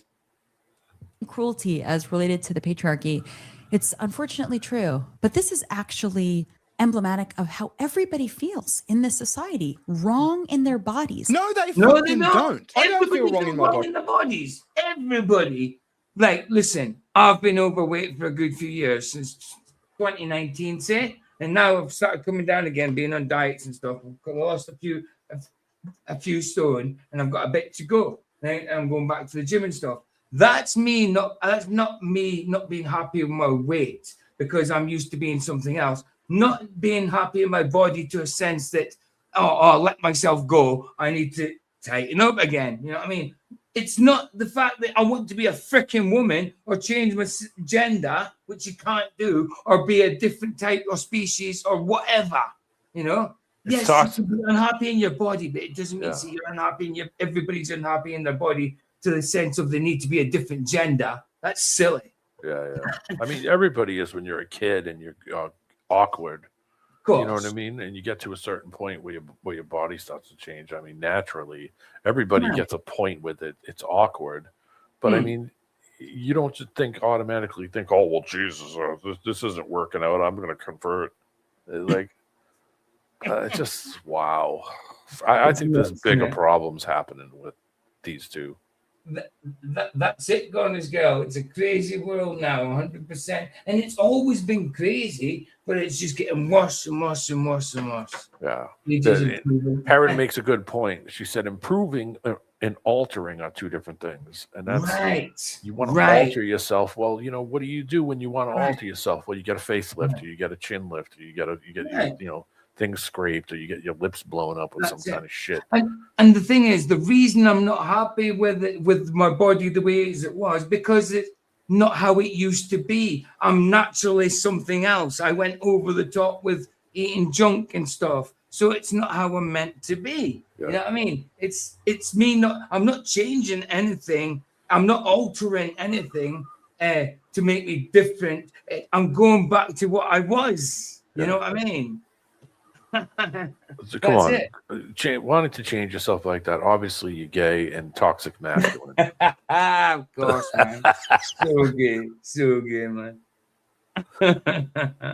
What are you talking about? I don't think you feel wrong in your body, do you? No. I mean, occasionally you might feel a bit awkward if you put on a couple of fucking kilos or something like that. There you I go. don't feel wrong in my body. I never have. It's this modern mind fuckery. I was a tomboy growing up. That's I what like it to is. do male Wizardry. Like she said it differently, mind-effery. But wizardry, it's what it is. It's words, you know, they try to twist you up with words and all that kind of crap. Get that picture out into the public until it's bloody normalized. You know? Crazy I don't enough. know. I think that it's being pushed because it wants people to be not masculine. Mm-hmm. I mean, you could look at just physical fitness, in general physical fitness of the countries, and it's gone way down. Oh, way down. You look at physical fitness even in schools 50 or 60 years ago, and it was a thing. I mean, you look at the weight of just general people, and even just weight, you can see that something changed at some point to change people that brought testosterone down, estrogen up, or some people don't even produce testosterone at all. Right. So I mean, you can see that the food's kind of messed. I mean, I'm not going into a rant, but I'm just saying that there's so many factors in that they changed, of course, to change us. And you got to remember that anything you pull into your body, changes your insides. You now have a child. You're passing off these traits 100%. to kids. You know. Yeah. I mean, it isn't just luck too. It's absorption. Your body's absorbing everything it's eating. And if you're eating shit, well, then then the baby's eating shit, man. Garbage in, garbage out. 100%. 100%. Nah, that's a true statement, bro. I mean, you were talking about doing diets and stuff. Yeah. The dog's barking. Hold on. That's all right. I'll play this till you get back. Stereotypically male things like skateboarding and playing guitar and shit. I didn't start thinking, oh, maybe I'm a man, maybe I'm a boy trapped in a girl's body. It. No, because that's her telling us that she was tomboyish when she was younger. She liked to do guy kind of stuff, skateboards, play soccer, whatever. I know plenty of girls like that, but they never wanted to add parts to themselves, or be a different sex. You know what I'm saying? Loads of people are tomboyish. I mean, even guys to a certain point, if they're younger, might play with dolls or something, but it doesn't turn them out to be gay in the end. Sometimes they're just messing about, playing with something with body parts that moves, or looking at the doll's boobies or something. I don't freaking know. But you know, Scott. Be ridiculous, but notice how this is just two chicks sitting there talking about what it means to be a man. It's fucking so lame. Yeah. But you notice as soon as that fucking the Glazer chick Sorry about comes swearing and says, again, guys. Yeah, I'm non-binary, by the way. Suddenly she has the authority to be like, well, this is how everyone feels psychologically. This is how I analyze everyone, and this is how it is. No, you're two schizos sitting there making shit up. Yeah, blaming all your crazy shit on the patriarchy. We're missing this opportunity for the trans experience to be particularly for the trans experience. Who's missing out on the trans experience? I'm not missing out on it. I don't want it. I mean, who's missing out on it? I don't want it. Do you want it? Does anybody want it? I don't want it. I don't want it. Pronounced an accessible example of finding your true self. Word diarrhea. Yeah, it's mostly word diarrhea. I kind of wanted your help. Everybody is trans in their opinion. So everybody has to find the true self through being trans. By being trans. Exactly, Garnish Girl. No! Deciphering this because it's like this reminds me of The View. Yes. You know what I mean? With they talk about fucking feelings and fucking they overanalyze fucking everything, and it's just so fucking you're clearly two chicks sitting there talking about feelings. Right. Gosh, when you do get feel liberated from that and that shame that you've been carrying like that. Liberated? I doubt you're liberated at all. Not one little bit. Not one little bit. Not spiritually. Not for sure. Not spiritually. You might feel liberated sexually or whateverly, genderly, whatever that is, But spiritually, hell no. That is what I would wish for everybody. No, I do think that's what trans and gender non-conforming people can offer. And of course, people in power, what have you, these white supremacist, patriarchal. So he thinks that people in power are against this kind of, maybe a little bit in America how it's going, but you know, it's the world stage. But look, certainly in the UK, they're not against this, and I don't think the American government is either. It's just an act at the minute. They're going on like they are the ones persecuted, and they are the ones that people are against all the time. And they're the ones that are all inclusive when really they're bloody not. You know? It's rubbish. I mean, my big thing is you're going against nature. You are going against nature, 100%. I got a thing with people manipulating nature for their gain. Mm-hmm. Like people that throw tons of food out in their yard because they want the animals to come. It's like you're manipulating nature for your enjoyment. It's nature. It's got a job. Leave it alone and let it do its thing. Right, I agree. You know, like I agree 100%. By default, whether you believe it or not, obviously, by default, if you're going against nature, you're going against God, because God created that nature. Yeah, you know? It's got a purpose. Yeah, don't mess 100%. With its purpose. Its right. purpose is to eat the nuts and shit out the seeds, and the birds eat that, and then they poop it 100%. Out, and it grows a flower, whatever. The whole cycle of it. Yeah, cycle. You're messing with it. Why mess with your nature? The nature of you, right? Which is how you were conceived, how you were born, right? Why mess with that? Why? I mean, I don't even have a tattoo. I have one tattoo. And I'm not putting people down with tattoos. No, of course. I just had a thing with, I'm going to have this forever, and it's never gonna, I mean, I could burn it off or do, I mean. Laser it off. Yeah, I get it. Yeah. But I mean, something about it just, I don't know, something about it just kind of got me. It's not like I would judge anybody who had a tattoo. I don't. No, of course. I've got tattoos that I don't like and would want to cover up. But yeah, I get it. Yeah. I get it. But my parents kind of instilled to me, because my mom was Catholic, that you don't defile. Don't mark your skin. Yeah. Yeah, don't defile your skin. So I never got a tattoo, and I think that was just because it was kind of put in my head that if I was going to get tattoos, they would be bad tattoos. Every one of them would be bad. Every idea I would come up for a tattoo would not be good. Like mine. It's just my nature to make it wacky and crazy. Me too. Yeah, it's just But I mean, why do this to yourself? You're just making life worse. Look at the people that are tattooing their eyeballs, their irises. Oh my God! Yeah, I'm missing this. It used to be. It was actually at one point they were just they were tattooing the whites of their eyes, but now they're going into the iris. And when it gets done, do you know what it looks like? It looks like they're wearing contacts. Yeah. So why don't you just wear contacts? If you want to look stupid, wear contacts. Don't tattoo it for that, so it's there for life, and people are getting blind off of it. It's so madness. It's so mad, honestly. People are deforming themselves. Look at people that split their willies in half to get. I know, and the tongues. Half the tongue split in half. I knew a girl that had that, and she asked me what I thought, and I said that's stupid and freaky and nasty. It's nasty. Yeah. It's not how it should be. It's terrible. So why did you do that? Just leave it alone. It was perfectly fine before you messed with it, and now you've turned it some kind of freak show shit. People that even the not deformities, like people think they should be symmetrical. You know what I mean? I like the asymmetry of women. I like the flaws in women. I like one boob being bigger than the other. You know what I'm saying? I'm just talking about flaws. I'm not saying that definitely. Yeah. I'm just talking about the flaws. I like the flaws in people. I like the lopsided smile. I like the eye. It shuts. It looks like it's half closed and the other one's open. You know what I'm saying? I like the flaws. People are meant to be like that. Oh, come on, PJ. You're not a looks maxer? People aren't AI. You don't want to extend your legs and make them taller? So man, that's so bad. I mean, it's not so bad when they do that. So bad. And they think it's some kind of quick fix, but they are recovering all their lives with that.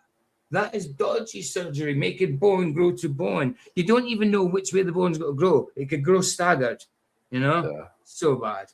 So bad. Yeah, I mean, I understand the whole physicality thing. Yeah, naturally, if you're physically more attractive, yeah, all right, you'll probably get the job. You know, there's certain advantages to being, appealing to all people. Yeah. But in reality, I've seen it happen. My line of work for 20 years, where you look at somebody and you say, well, he's a big dude. Here, have him come over with me. And then you realize that he's just weight pumped. He's doesn't have durability. It's not like he can work this way every day, because this guy, you look at him and you think he's strong. He's not. He's just sitting there drinking creatine and crap. He's you're doing this, but then have him do something in long periods. No stamina. And then you realize, okay, this guy looks big, but he's strong. He's got strength. He's strong, but he's got no stamina. That durability is no good. And you realize that if you put this person to do it every day, they're either going to hurt themselves, which what ended up happening to that guy. He went and started, I'm strong, I could do this, and he's lifting up crap that he probably shouldn't be, and hurt himself. And it's like, okay, it's one thing to have balance in life, have durability, have strength, but that isn't what life. You just being able to lift up a fucking weight is not going to solve your life problems. Right. They might get you a sponsorship a little while for a TikTok channel or something. What's it going to do for you? What you're going to end up dying when you're 40 or even 24.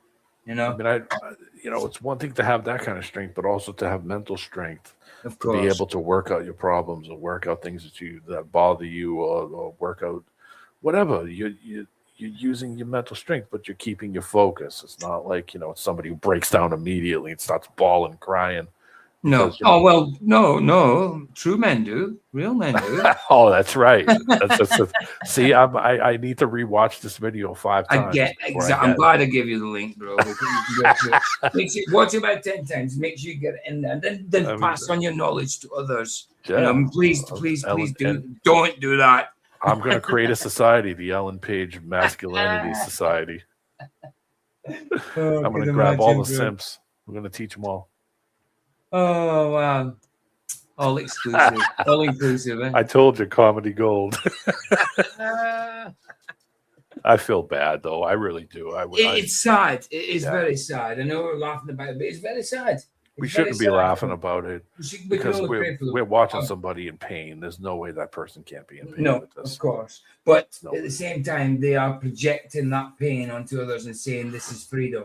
Yeah. This is how it should be. And it's backwards. And that's a mental problem. Right. That's a problem. That and or a spiritual. Yeah. Well, the two can go together on that.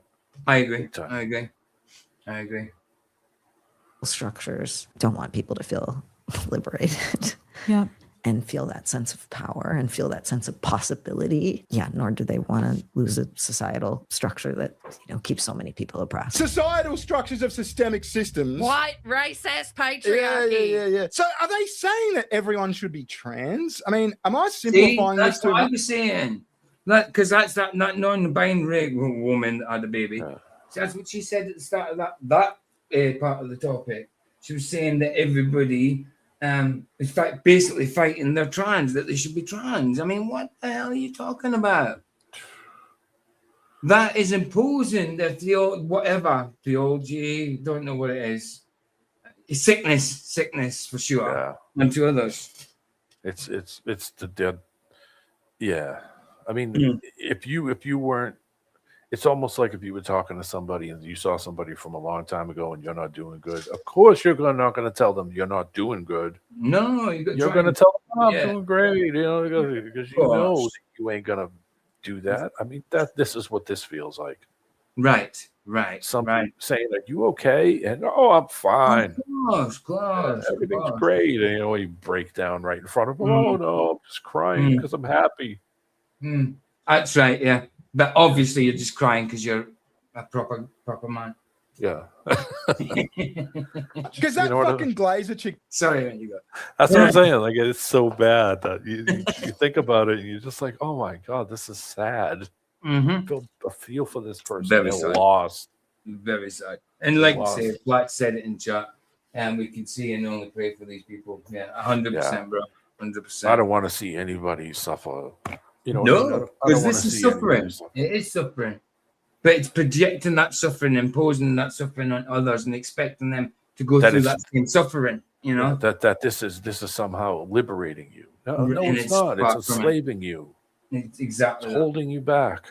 Exactly that. It's holding you back from being the true person you really are, the person you were born as. Exactly. Like I say, there's not many things we don't have choices in, but there is a few you don't have a choice in. Is she into guys or dudes?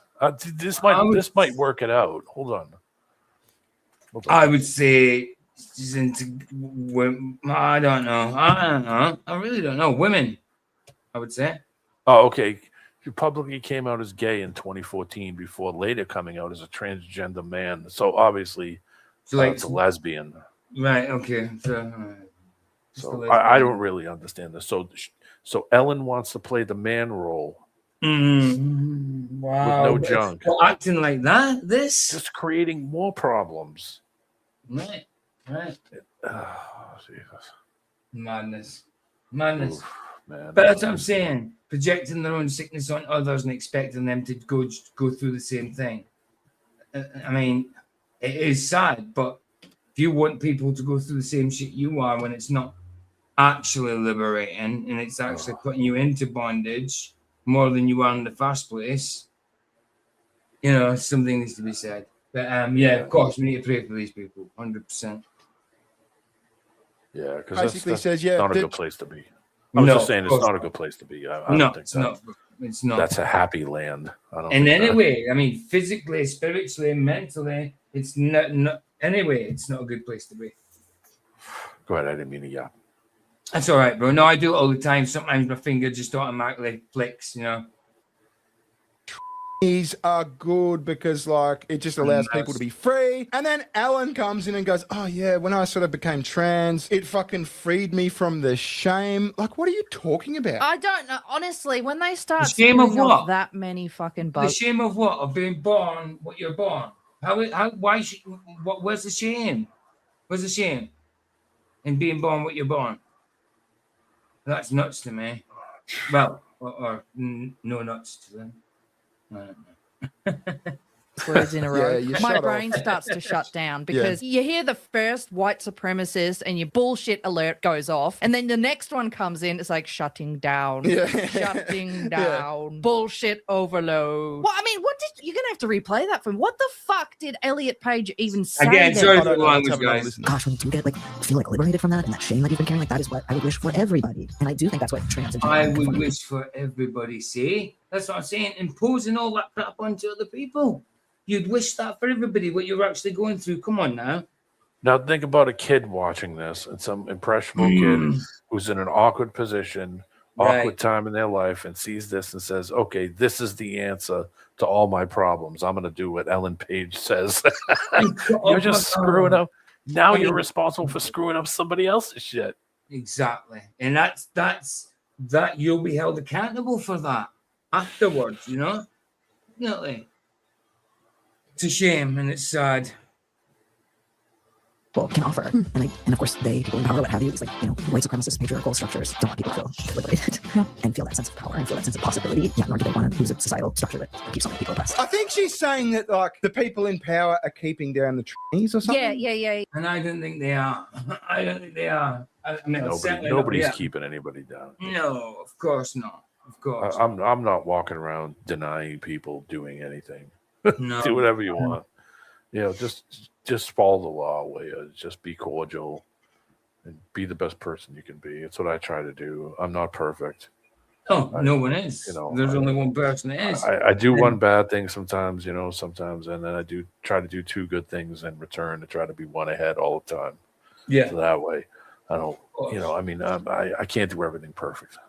Nobody can. Of course not. But I'm not walking around saying, "Oh, well, you're trans." Oh no, get out of line. Right. Am I on the bus grabbing anybody and dragging them off?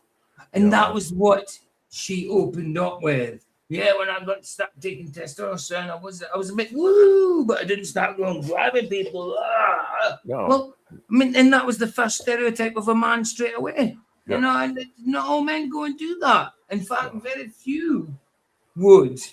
Well, that might have been a Especially Donald nowadays. Trump reference. They might have been using like Donald Trump kind of ideal because he's kind of that type of guy where he would go and do something like that. You know, you've heard the recording of him saying, Well, "Oh, in that grab case, him by they the need you to know be- what." Yeah, well, in that case, they need to be more specific because then you're just labeling all men. You know? Yeah. So you know, it's so they have no experience with this. Nobody's walked up to her and just grabbed her. I mean, obviously, at this point. Oh wow! I mean, nobody's gonna be grabbing you now either. Well, definitely not now. What is that going to change? That what did all this freedom change? Nothing. That's it. Very liberating, huh? I don't know. Mm. I never had a chick come up Yeah, and she grab my says- ass. I don't know. I would have been like, "Damn, did you just grab my ass?" Well, yeah, I have, and it didn't bother me at all. I'd At laugh all. about it. I'd laugh about it. Yeah, absolutely. If a dude done it, now that'd be different. That'd be different. Yes, it would. Well, how about if Elliot Paige come up and grabbed you? Oh well, that would be. I can't knock her out because she's a girl. Wait a minute. No. Wait, she's a man. Oh, okay, right. I forgot that one. Okay. See how confusing I'd this have is? I'd have to pick her up and just put him over and say, "Please See how don't do that." confusing this is? Right. It's none less confusion for themselves. You know what I mean? They're just as confused. I couldn't imagine just a day in But the they life. say that we're confused about it when they don't even know themselves. Yeah. You know? Which is why this whole video is condescending. The whole lot. It's a conflict. Oh, the whole thing is a conflict. It's a big gaslight. Yeah. Yeah. Absolutely, man. We want people to be liberated from shame that the white supremacist, patriarchal people in power are trying to stop. Systemic systems of systematical structures. Oh my God, fuck off. Yeah. It's just so fucking far from what it means to be masculine. Men don't think about this shit. I mean, I keep going back to the word schizophrenic. This is queer vocal fry. Schizophrenia is basically what this is. It does seem a little schizophrenic, doesn't it? It does. It does seem a little schizophrenic. To be honest. It's illusion. It's a lot of delusional. illusion. For sure, yeah. Delusional. Excuse me. Delusional, yeah.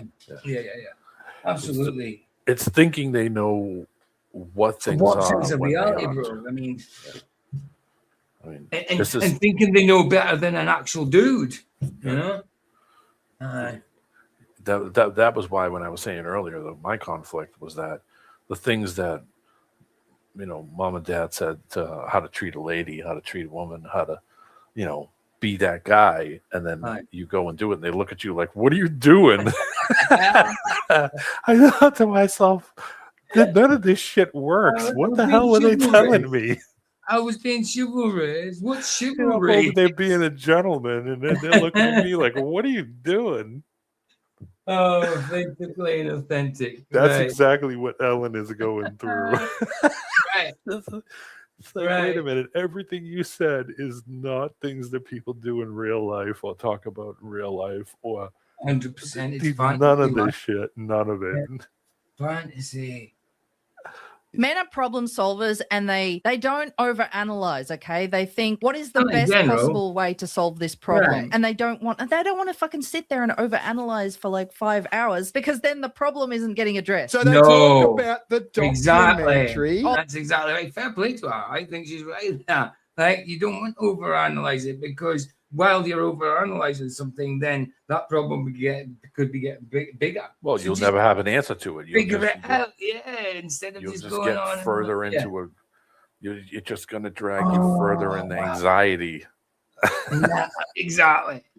Now she goes on about animals when they hump each other and that being gay. I mean, they haven't got the same morals as us for a start, They're different species. They ain't got the same intellect, even though you do get very intellectual animals, but they're still not on the same level. Yeah, and but there's things that it doesn't prove that they're trans. No, and animals sometimes do things that you look at and you think is sexual, and they're not. And it's something else to them, right? Could be dominance, whatever. Yep. Right. Let's see. It's the last 3 minutes. Thank goodness. We did it. We did it. Oh, the animal fucking one? The animal fucking documentary, yeah. The fish are gay. The queer animal documentary. Yeah. Your new documentary, Second Nature. Oh, it's an actual It's going documentary deep of ours. into the non-binary nature of gender and sexuality in the entire animal kingdom, of which we are part of. But also, it's funny. No. They're being No. We're not part of the animal kingdom. No, we're not part of the animal kingdom. That stems from evolution and all that stuff. We had dominion over the animal kingdom. We are not part of it. 100% not. gay, squeezing those genitals of their friends. Really gay. Could that be? I have actually seen guys squeezing another guy's genitals, being a hard man, not being gay, trying to hurt the dude. Maybe it was something like that in the animal kingdom. It could be anything. I played football and did something right and was running Slapped on the back, ass. it was just slapped on the ass. Right. Good Is job, it man. really gay? No, it's not. It's just a thing. Oh, no. It's not actually slapping your teammate's ass and saying, "Ooh, oh shit, your ass. Oh, nice." No. I'd say good job. It's right. It's probably because it stings and you'll feel that. Oh yeah, good job. Yeah, good job. You know what I mean? It's probably because of that, because it's a stingy area. I don't know, but it's certainly not a gay thing. Now UFC, it's a different thing. Dana White's looking at them. The fighters are gay. It's Dana White. Yeah, you're a good-looking man. You're too good-looking to be fighting. Look at you. Look at this guy. Oh, it's funny. I thought I was a big guy. Look at you. Right, Heaven. That's Animals gay. aren't having sex changes. You do get animals that are hermaphrodite and go change sex, but that's how God designed it. It doesn't make them trans. Snakes. So, yeah, certain frogs, certain fish, I think. Yeah, a few. That's it. Worms, trans insect snakes, worms. they're coming. Yeah. I mean, I don't even know what to say. She Last 2 loved minutes. that gay animal documentary so much. I reckon Cenk would love it. Little bit of squeezing of genitals of monkeys. Yeah. That's a good point. Yeah. Of course, it makes sense that animals are queer as fuck. Really? And whether Animals it's are queer, guys. waterfowl or lions or frogs or sex-changing fish or bonobos or the list goes on and on. So it's a nature documentary that explores how what we were taught in biology class. It's a nature documentary that talks absolutely bull crap. I just want to make a statement. I cannot fix Ellen. I can't fix this person. Sorry. Oh, only God can at this point. The gay animal documentary. Let's hear it. In terms of gender and sex being this really binary thing in nature, men being the dominant, violent, aggressive ones, women being inferior and submissive and what have you. Male or female. None of it's true. What are you fucking talking about? It's literally like 99% true. There's like 1% of men who are like passive and submissive and fucking would like lose a fight to a chick. You know what I mean? Men are the dominant fuck. Aaron, my dog Juke's a little fruity, but he's not asking for boobing. Listen. Yeah, but maybe misgender you your dog, all persuade right? him. He was born that way. Yeah, he was born that putting way. dresses on him and high heels. Oh, that's funny. That's funny, man. That's just the way it is. And no amount of gay animal fucking is going to change that. I know you really, really want it bad. I feel like she's looking for loopholes desperately. Right. Like when I think of biology, it's just solely based on the structure of procreation. The male does a little fucking dance to try and win the woman over. And then if the woman accepts, they fuck. And then they have baby animals. Yeah, but the shrimp.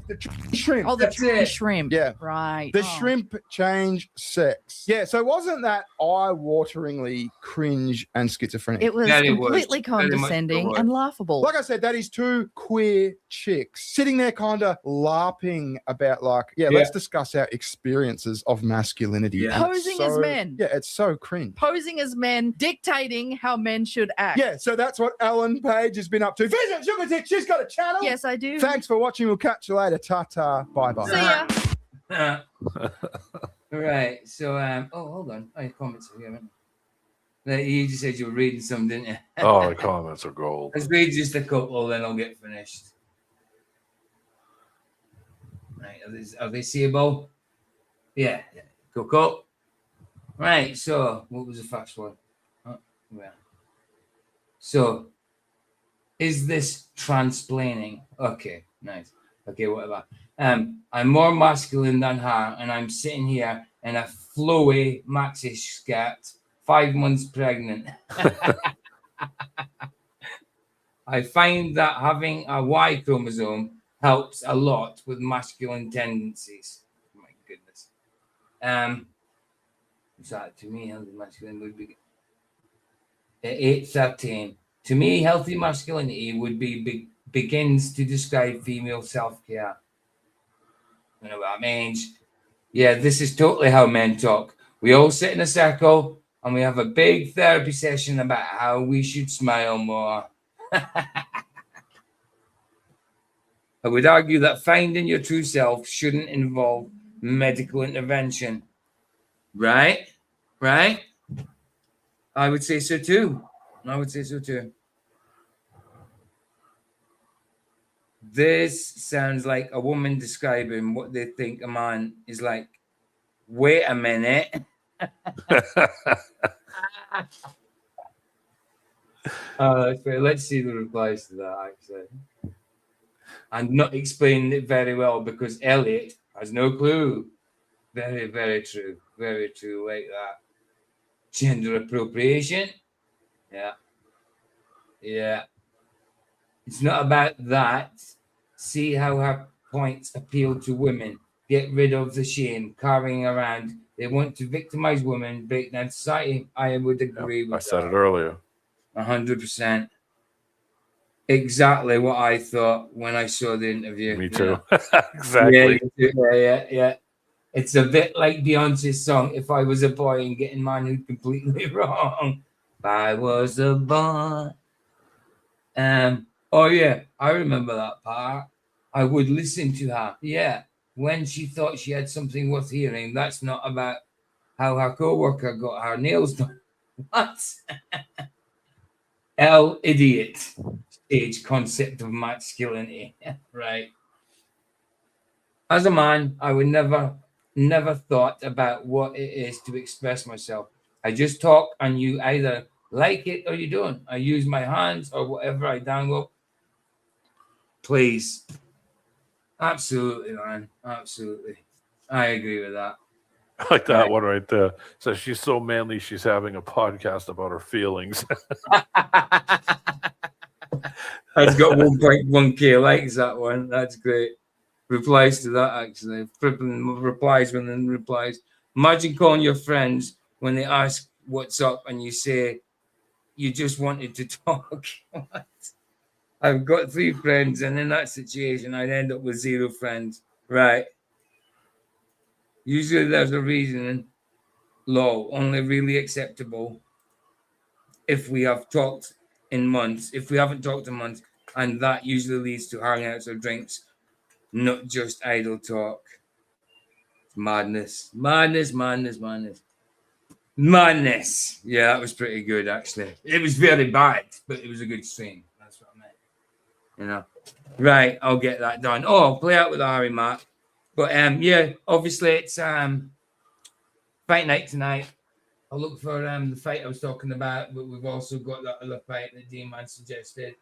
So all good. Don't know. It's not a super long fight. It's not a super long one, but it's an absolute brawl. It's 2 dudes just going at it. There's no science in any of it. Ron Stander is like a freaking. He's like a hunk of meat. He doesn't stop. He just comes at you constantly and doesn't stop. That's the type of fights we like, man. That's the type of fights we like. Heaven says, comment section. Have a good one, Aaron. I love you guys. Got to get out into the PJ Grit show. D-Man, always a pleasure. Thanks for the laughs. Bless you, Aaron. Thanks for being here. Just laughed at translating. It was great fun, wasn't it? Right. I'll find a Harry Mark. I'll get tonight's stream sorted out. It's now, how long we've been going? Oh, wow. Wow, 3.5 hours. Just over 3.5 hours. Wow. Yeah, it's 1:12 p.m. here right now. Wow, man. So we're on nearly 6:15 now. Yeah, you're about, what, 4 hours? So you're... Yeah. 5 hour difference? Yeah, about that. Yeah. About that. So give it 3-4 hours and I'll have movie night. Be on for that time. I'll pop on. Nice one. And that's the time I'll be on, guys, as well. And Good give to see you, it 3-4 PJ. hours. Always a pleasure, brother. Not a problem. I'm going to play out with Harry Mark. But nice one, dude. Thanks, D-Man, for being here, bro. No problem. Always a pleasure. Bless you. Right, let's get that share screen shared. Ooh. Right.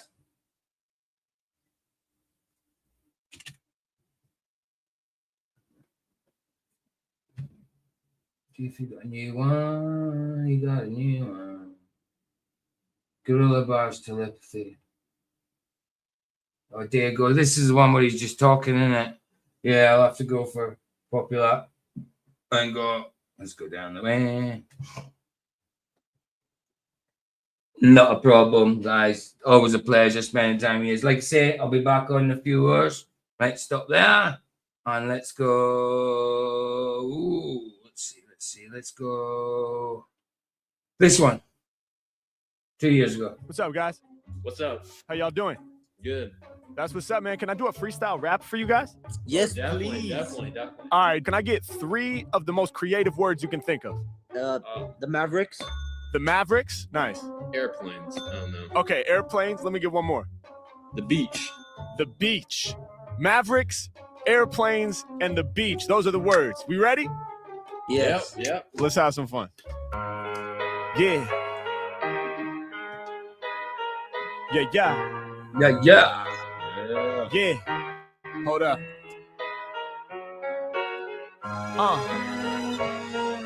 You gonna let this build? Yeah. Come on. Hey. Yeah. Get ready for the tactics, Mac working magic. Every time I hit the court, I score like the Mavericks. Yeah, I'm getting loose on this fresh scene. Said I'm about to represent for the best team. I make it happen, rappers whack, so I'ma laugh at y'all. If I hit the ground, I bounce back like a basketball. Let the spit dribble off the tip of the tongue. The jobber ripping his son, yo, I'm getting it done. I got them bugging when I'm spitting, cause I do this with passion. And every time I'm rapping, I get jaw-dropping reactions. H-Mac, I'm in effect. I be setting my words free for the homie in the blue cap and dude with hair curly. Yo, anywhere I'm at, I grip the mic and I be testing you. Wildin' out like we up at the Guitar Festival. Y'all know that I be facing any challenge. You know, the Guitar Festival out there in Dallas. I read it off your t-shirt, then use the information. Yo, when I spit, I be winning by every indication. It's H-Mac, I'm not normal. Y'all know I got a rare brain. I get hype on mics, take flight like an airplane. Yeah, I will ascend to the heavens. I'm lifting off the runway like 747. Then again, to take flight, it is my honor, y'all. I'm more like F-22, cause lyrically I'm bombing y'all. Yeah, y'all know I'm really gonna scorch. I'ma take flight like I'm in the Air Force, yeah, making them maneuvers. Y'all know I'm dropping bomb raps. Airports hit me up like, we need to make contact. He's coming in for crash landing. When dropping an anthem, I'm gaining the understanding. I represent for my branding. Got them all going, ooh, they can't do what I do. Cause every time I kick a lyric, dog, it spreads like a flu. Throughout the planet, I'm causing panic. I'm harder than granite. My flow is gigantic, god damn it. And the ship, I'm a minute. I don't plan it. Dopest one on the planet, that much is known. H-Mac, I'm getting busy, y'all. I stay in my zone. Never no clone. So please prepare.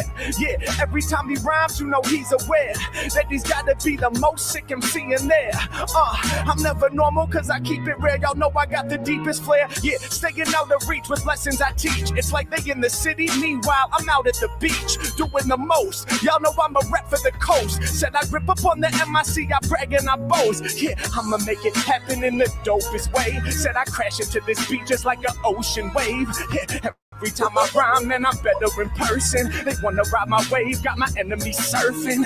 H-Mac, I'm on it, man, I do it for y'all, fully evolved. If I was a wave 50 feet tall, matter of fact, H-Mac bring flavors like umami. I'm not a normal ocean wave, I'm a fucking tsunami. Yeah, I rise above, I be getting the love. Tsunami flows, when I'm rhyming, I be causing a flood. I'm really ill and still in the show like a villain when killing. Yeah, I'm the type of wave that could knock down a building. In fact, I'm more fatal. I'm a hurricane or a tornado. Hey, yo know I hold it down on the court fatal. Like I was playing for the Mavericks, that's full circle. If I'm in the cypher, I terrorize the whole circle. I used to smoke purple. I used to get high. Now all I do is grip mic, spit fly. This guy, big ties to the fucking industry. Never write the songs down, I make it happen instantly. Hey yo, I'm really live up in the place. I got you bugging, got your fist straight up stuck to your face. Homie can't even take it down. I got the sacred sound. Never spit like these fake ass clowns. We gon' make it now. Peace of these two dudes up on Omegle for listening to how Harry Mack is spitting lethal. Y'all know I'm about to alleviate your time. I appreciate your time while I leak it from the mind. Let's go. Let's go. Let's go. Let's go. Nice. Right, Gudgies and Gudgiettes. Hey, bless you, Evan. Bless you, Corners Girl. Bless you, sisters. Bless you. Great show, PJ. God bless you and all in chat. See you soon. Have a lovely evening. You too, Corners Girl. I'm glad you made it. Andrew Heron, good to see you, sisters. Always a pleasure. And rest you guys, good to see you as well, obviously. Bless, guys. See you in a little bit.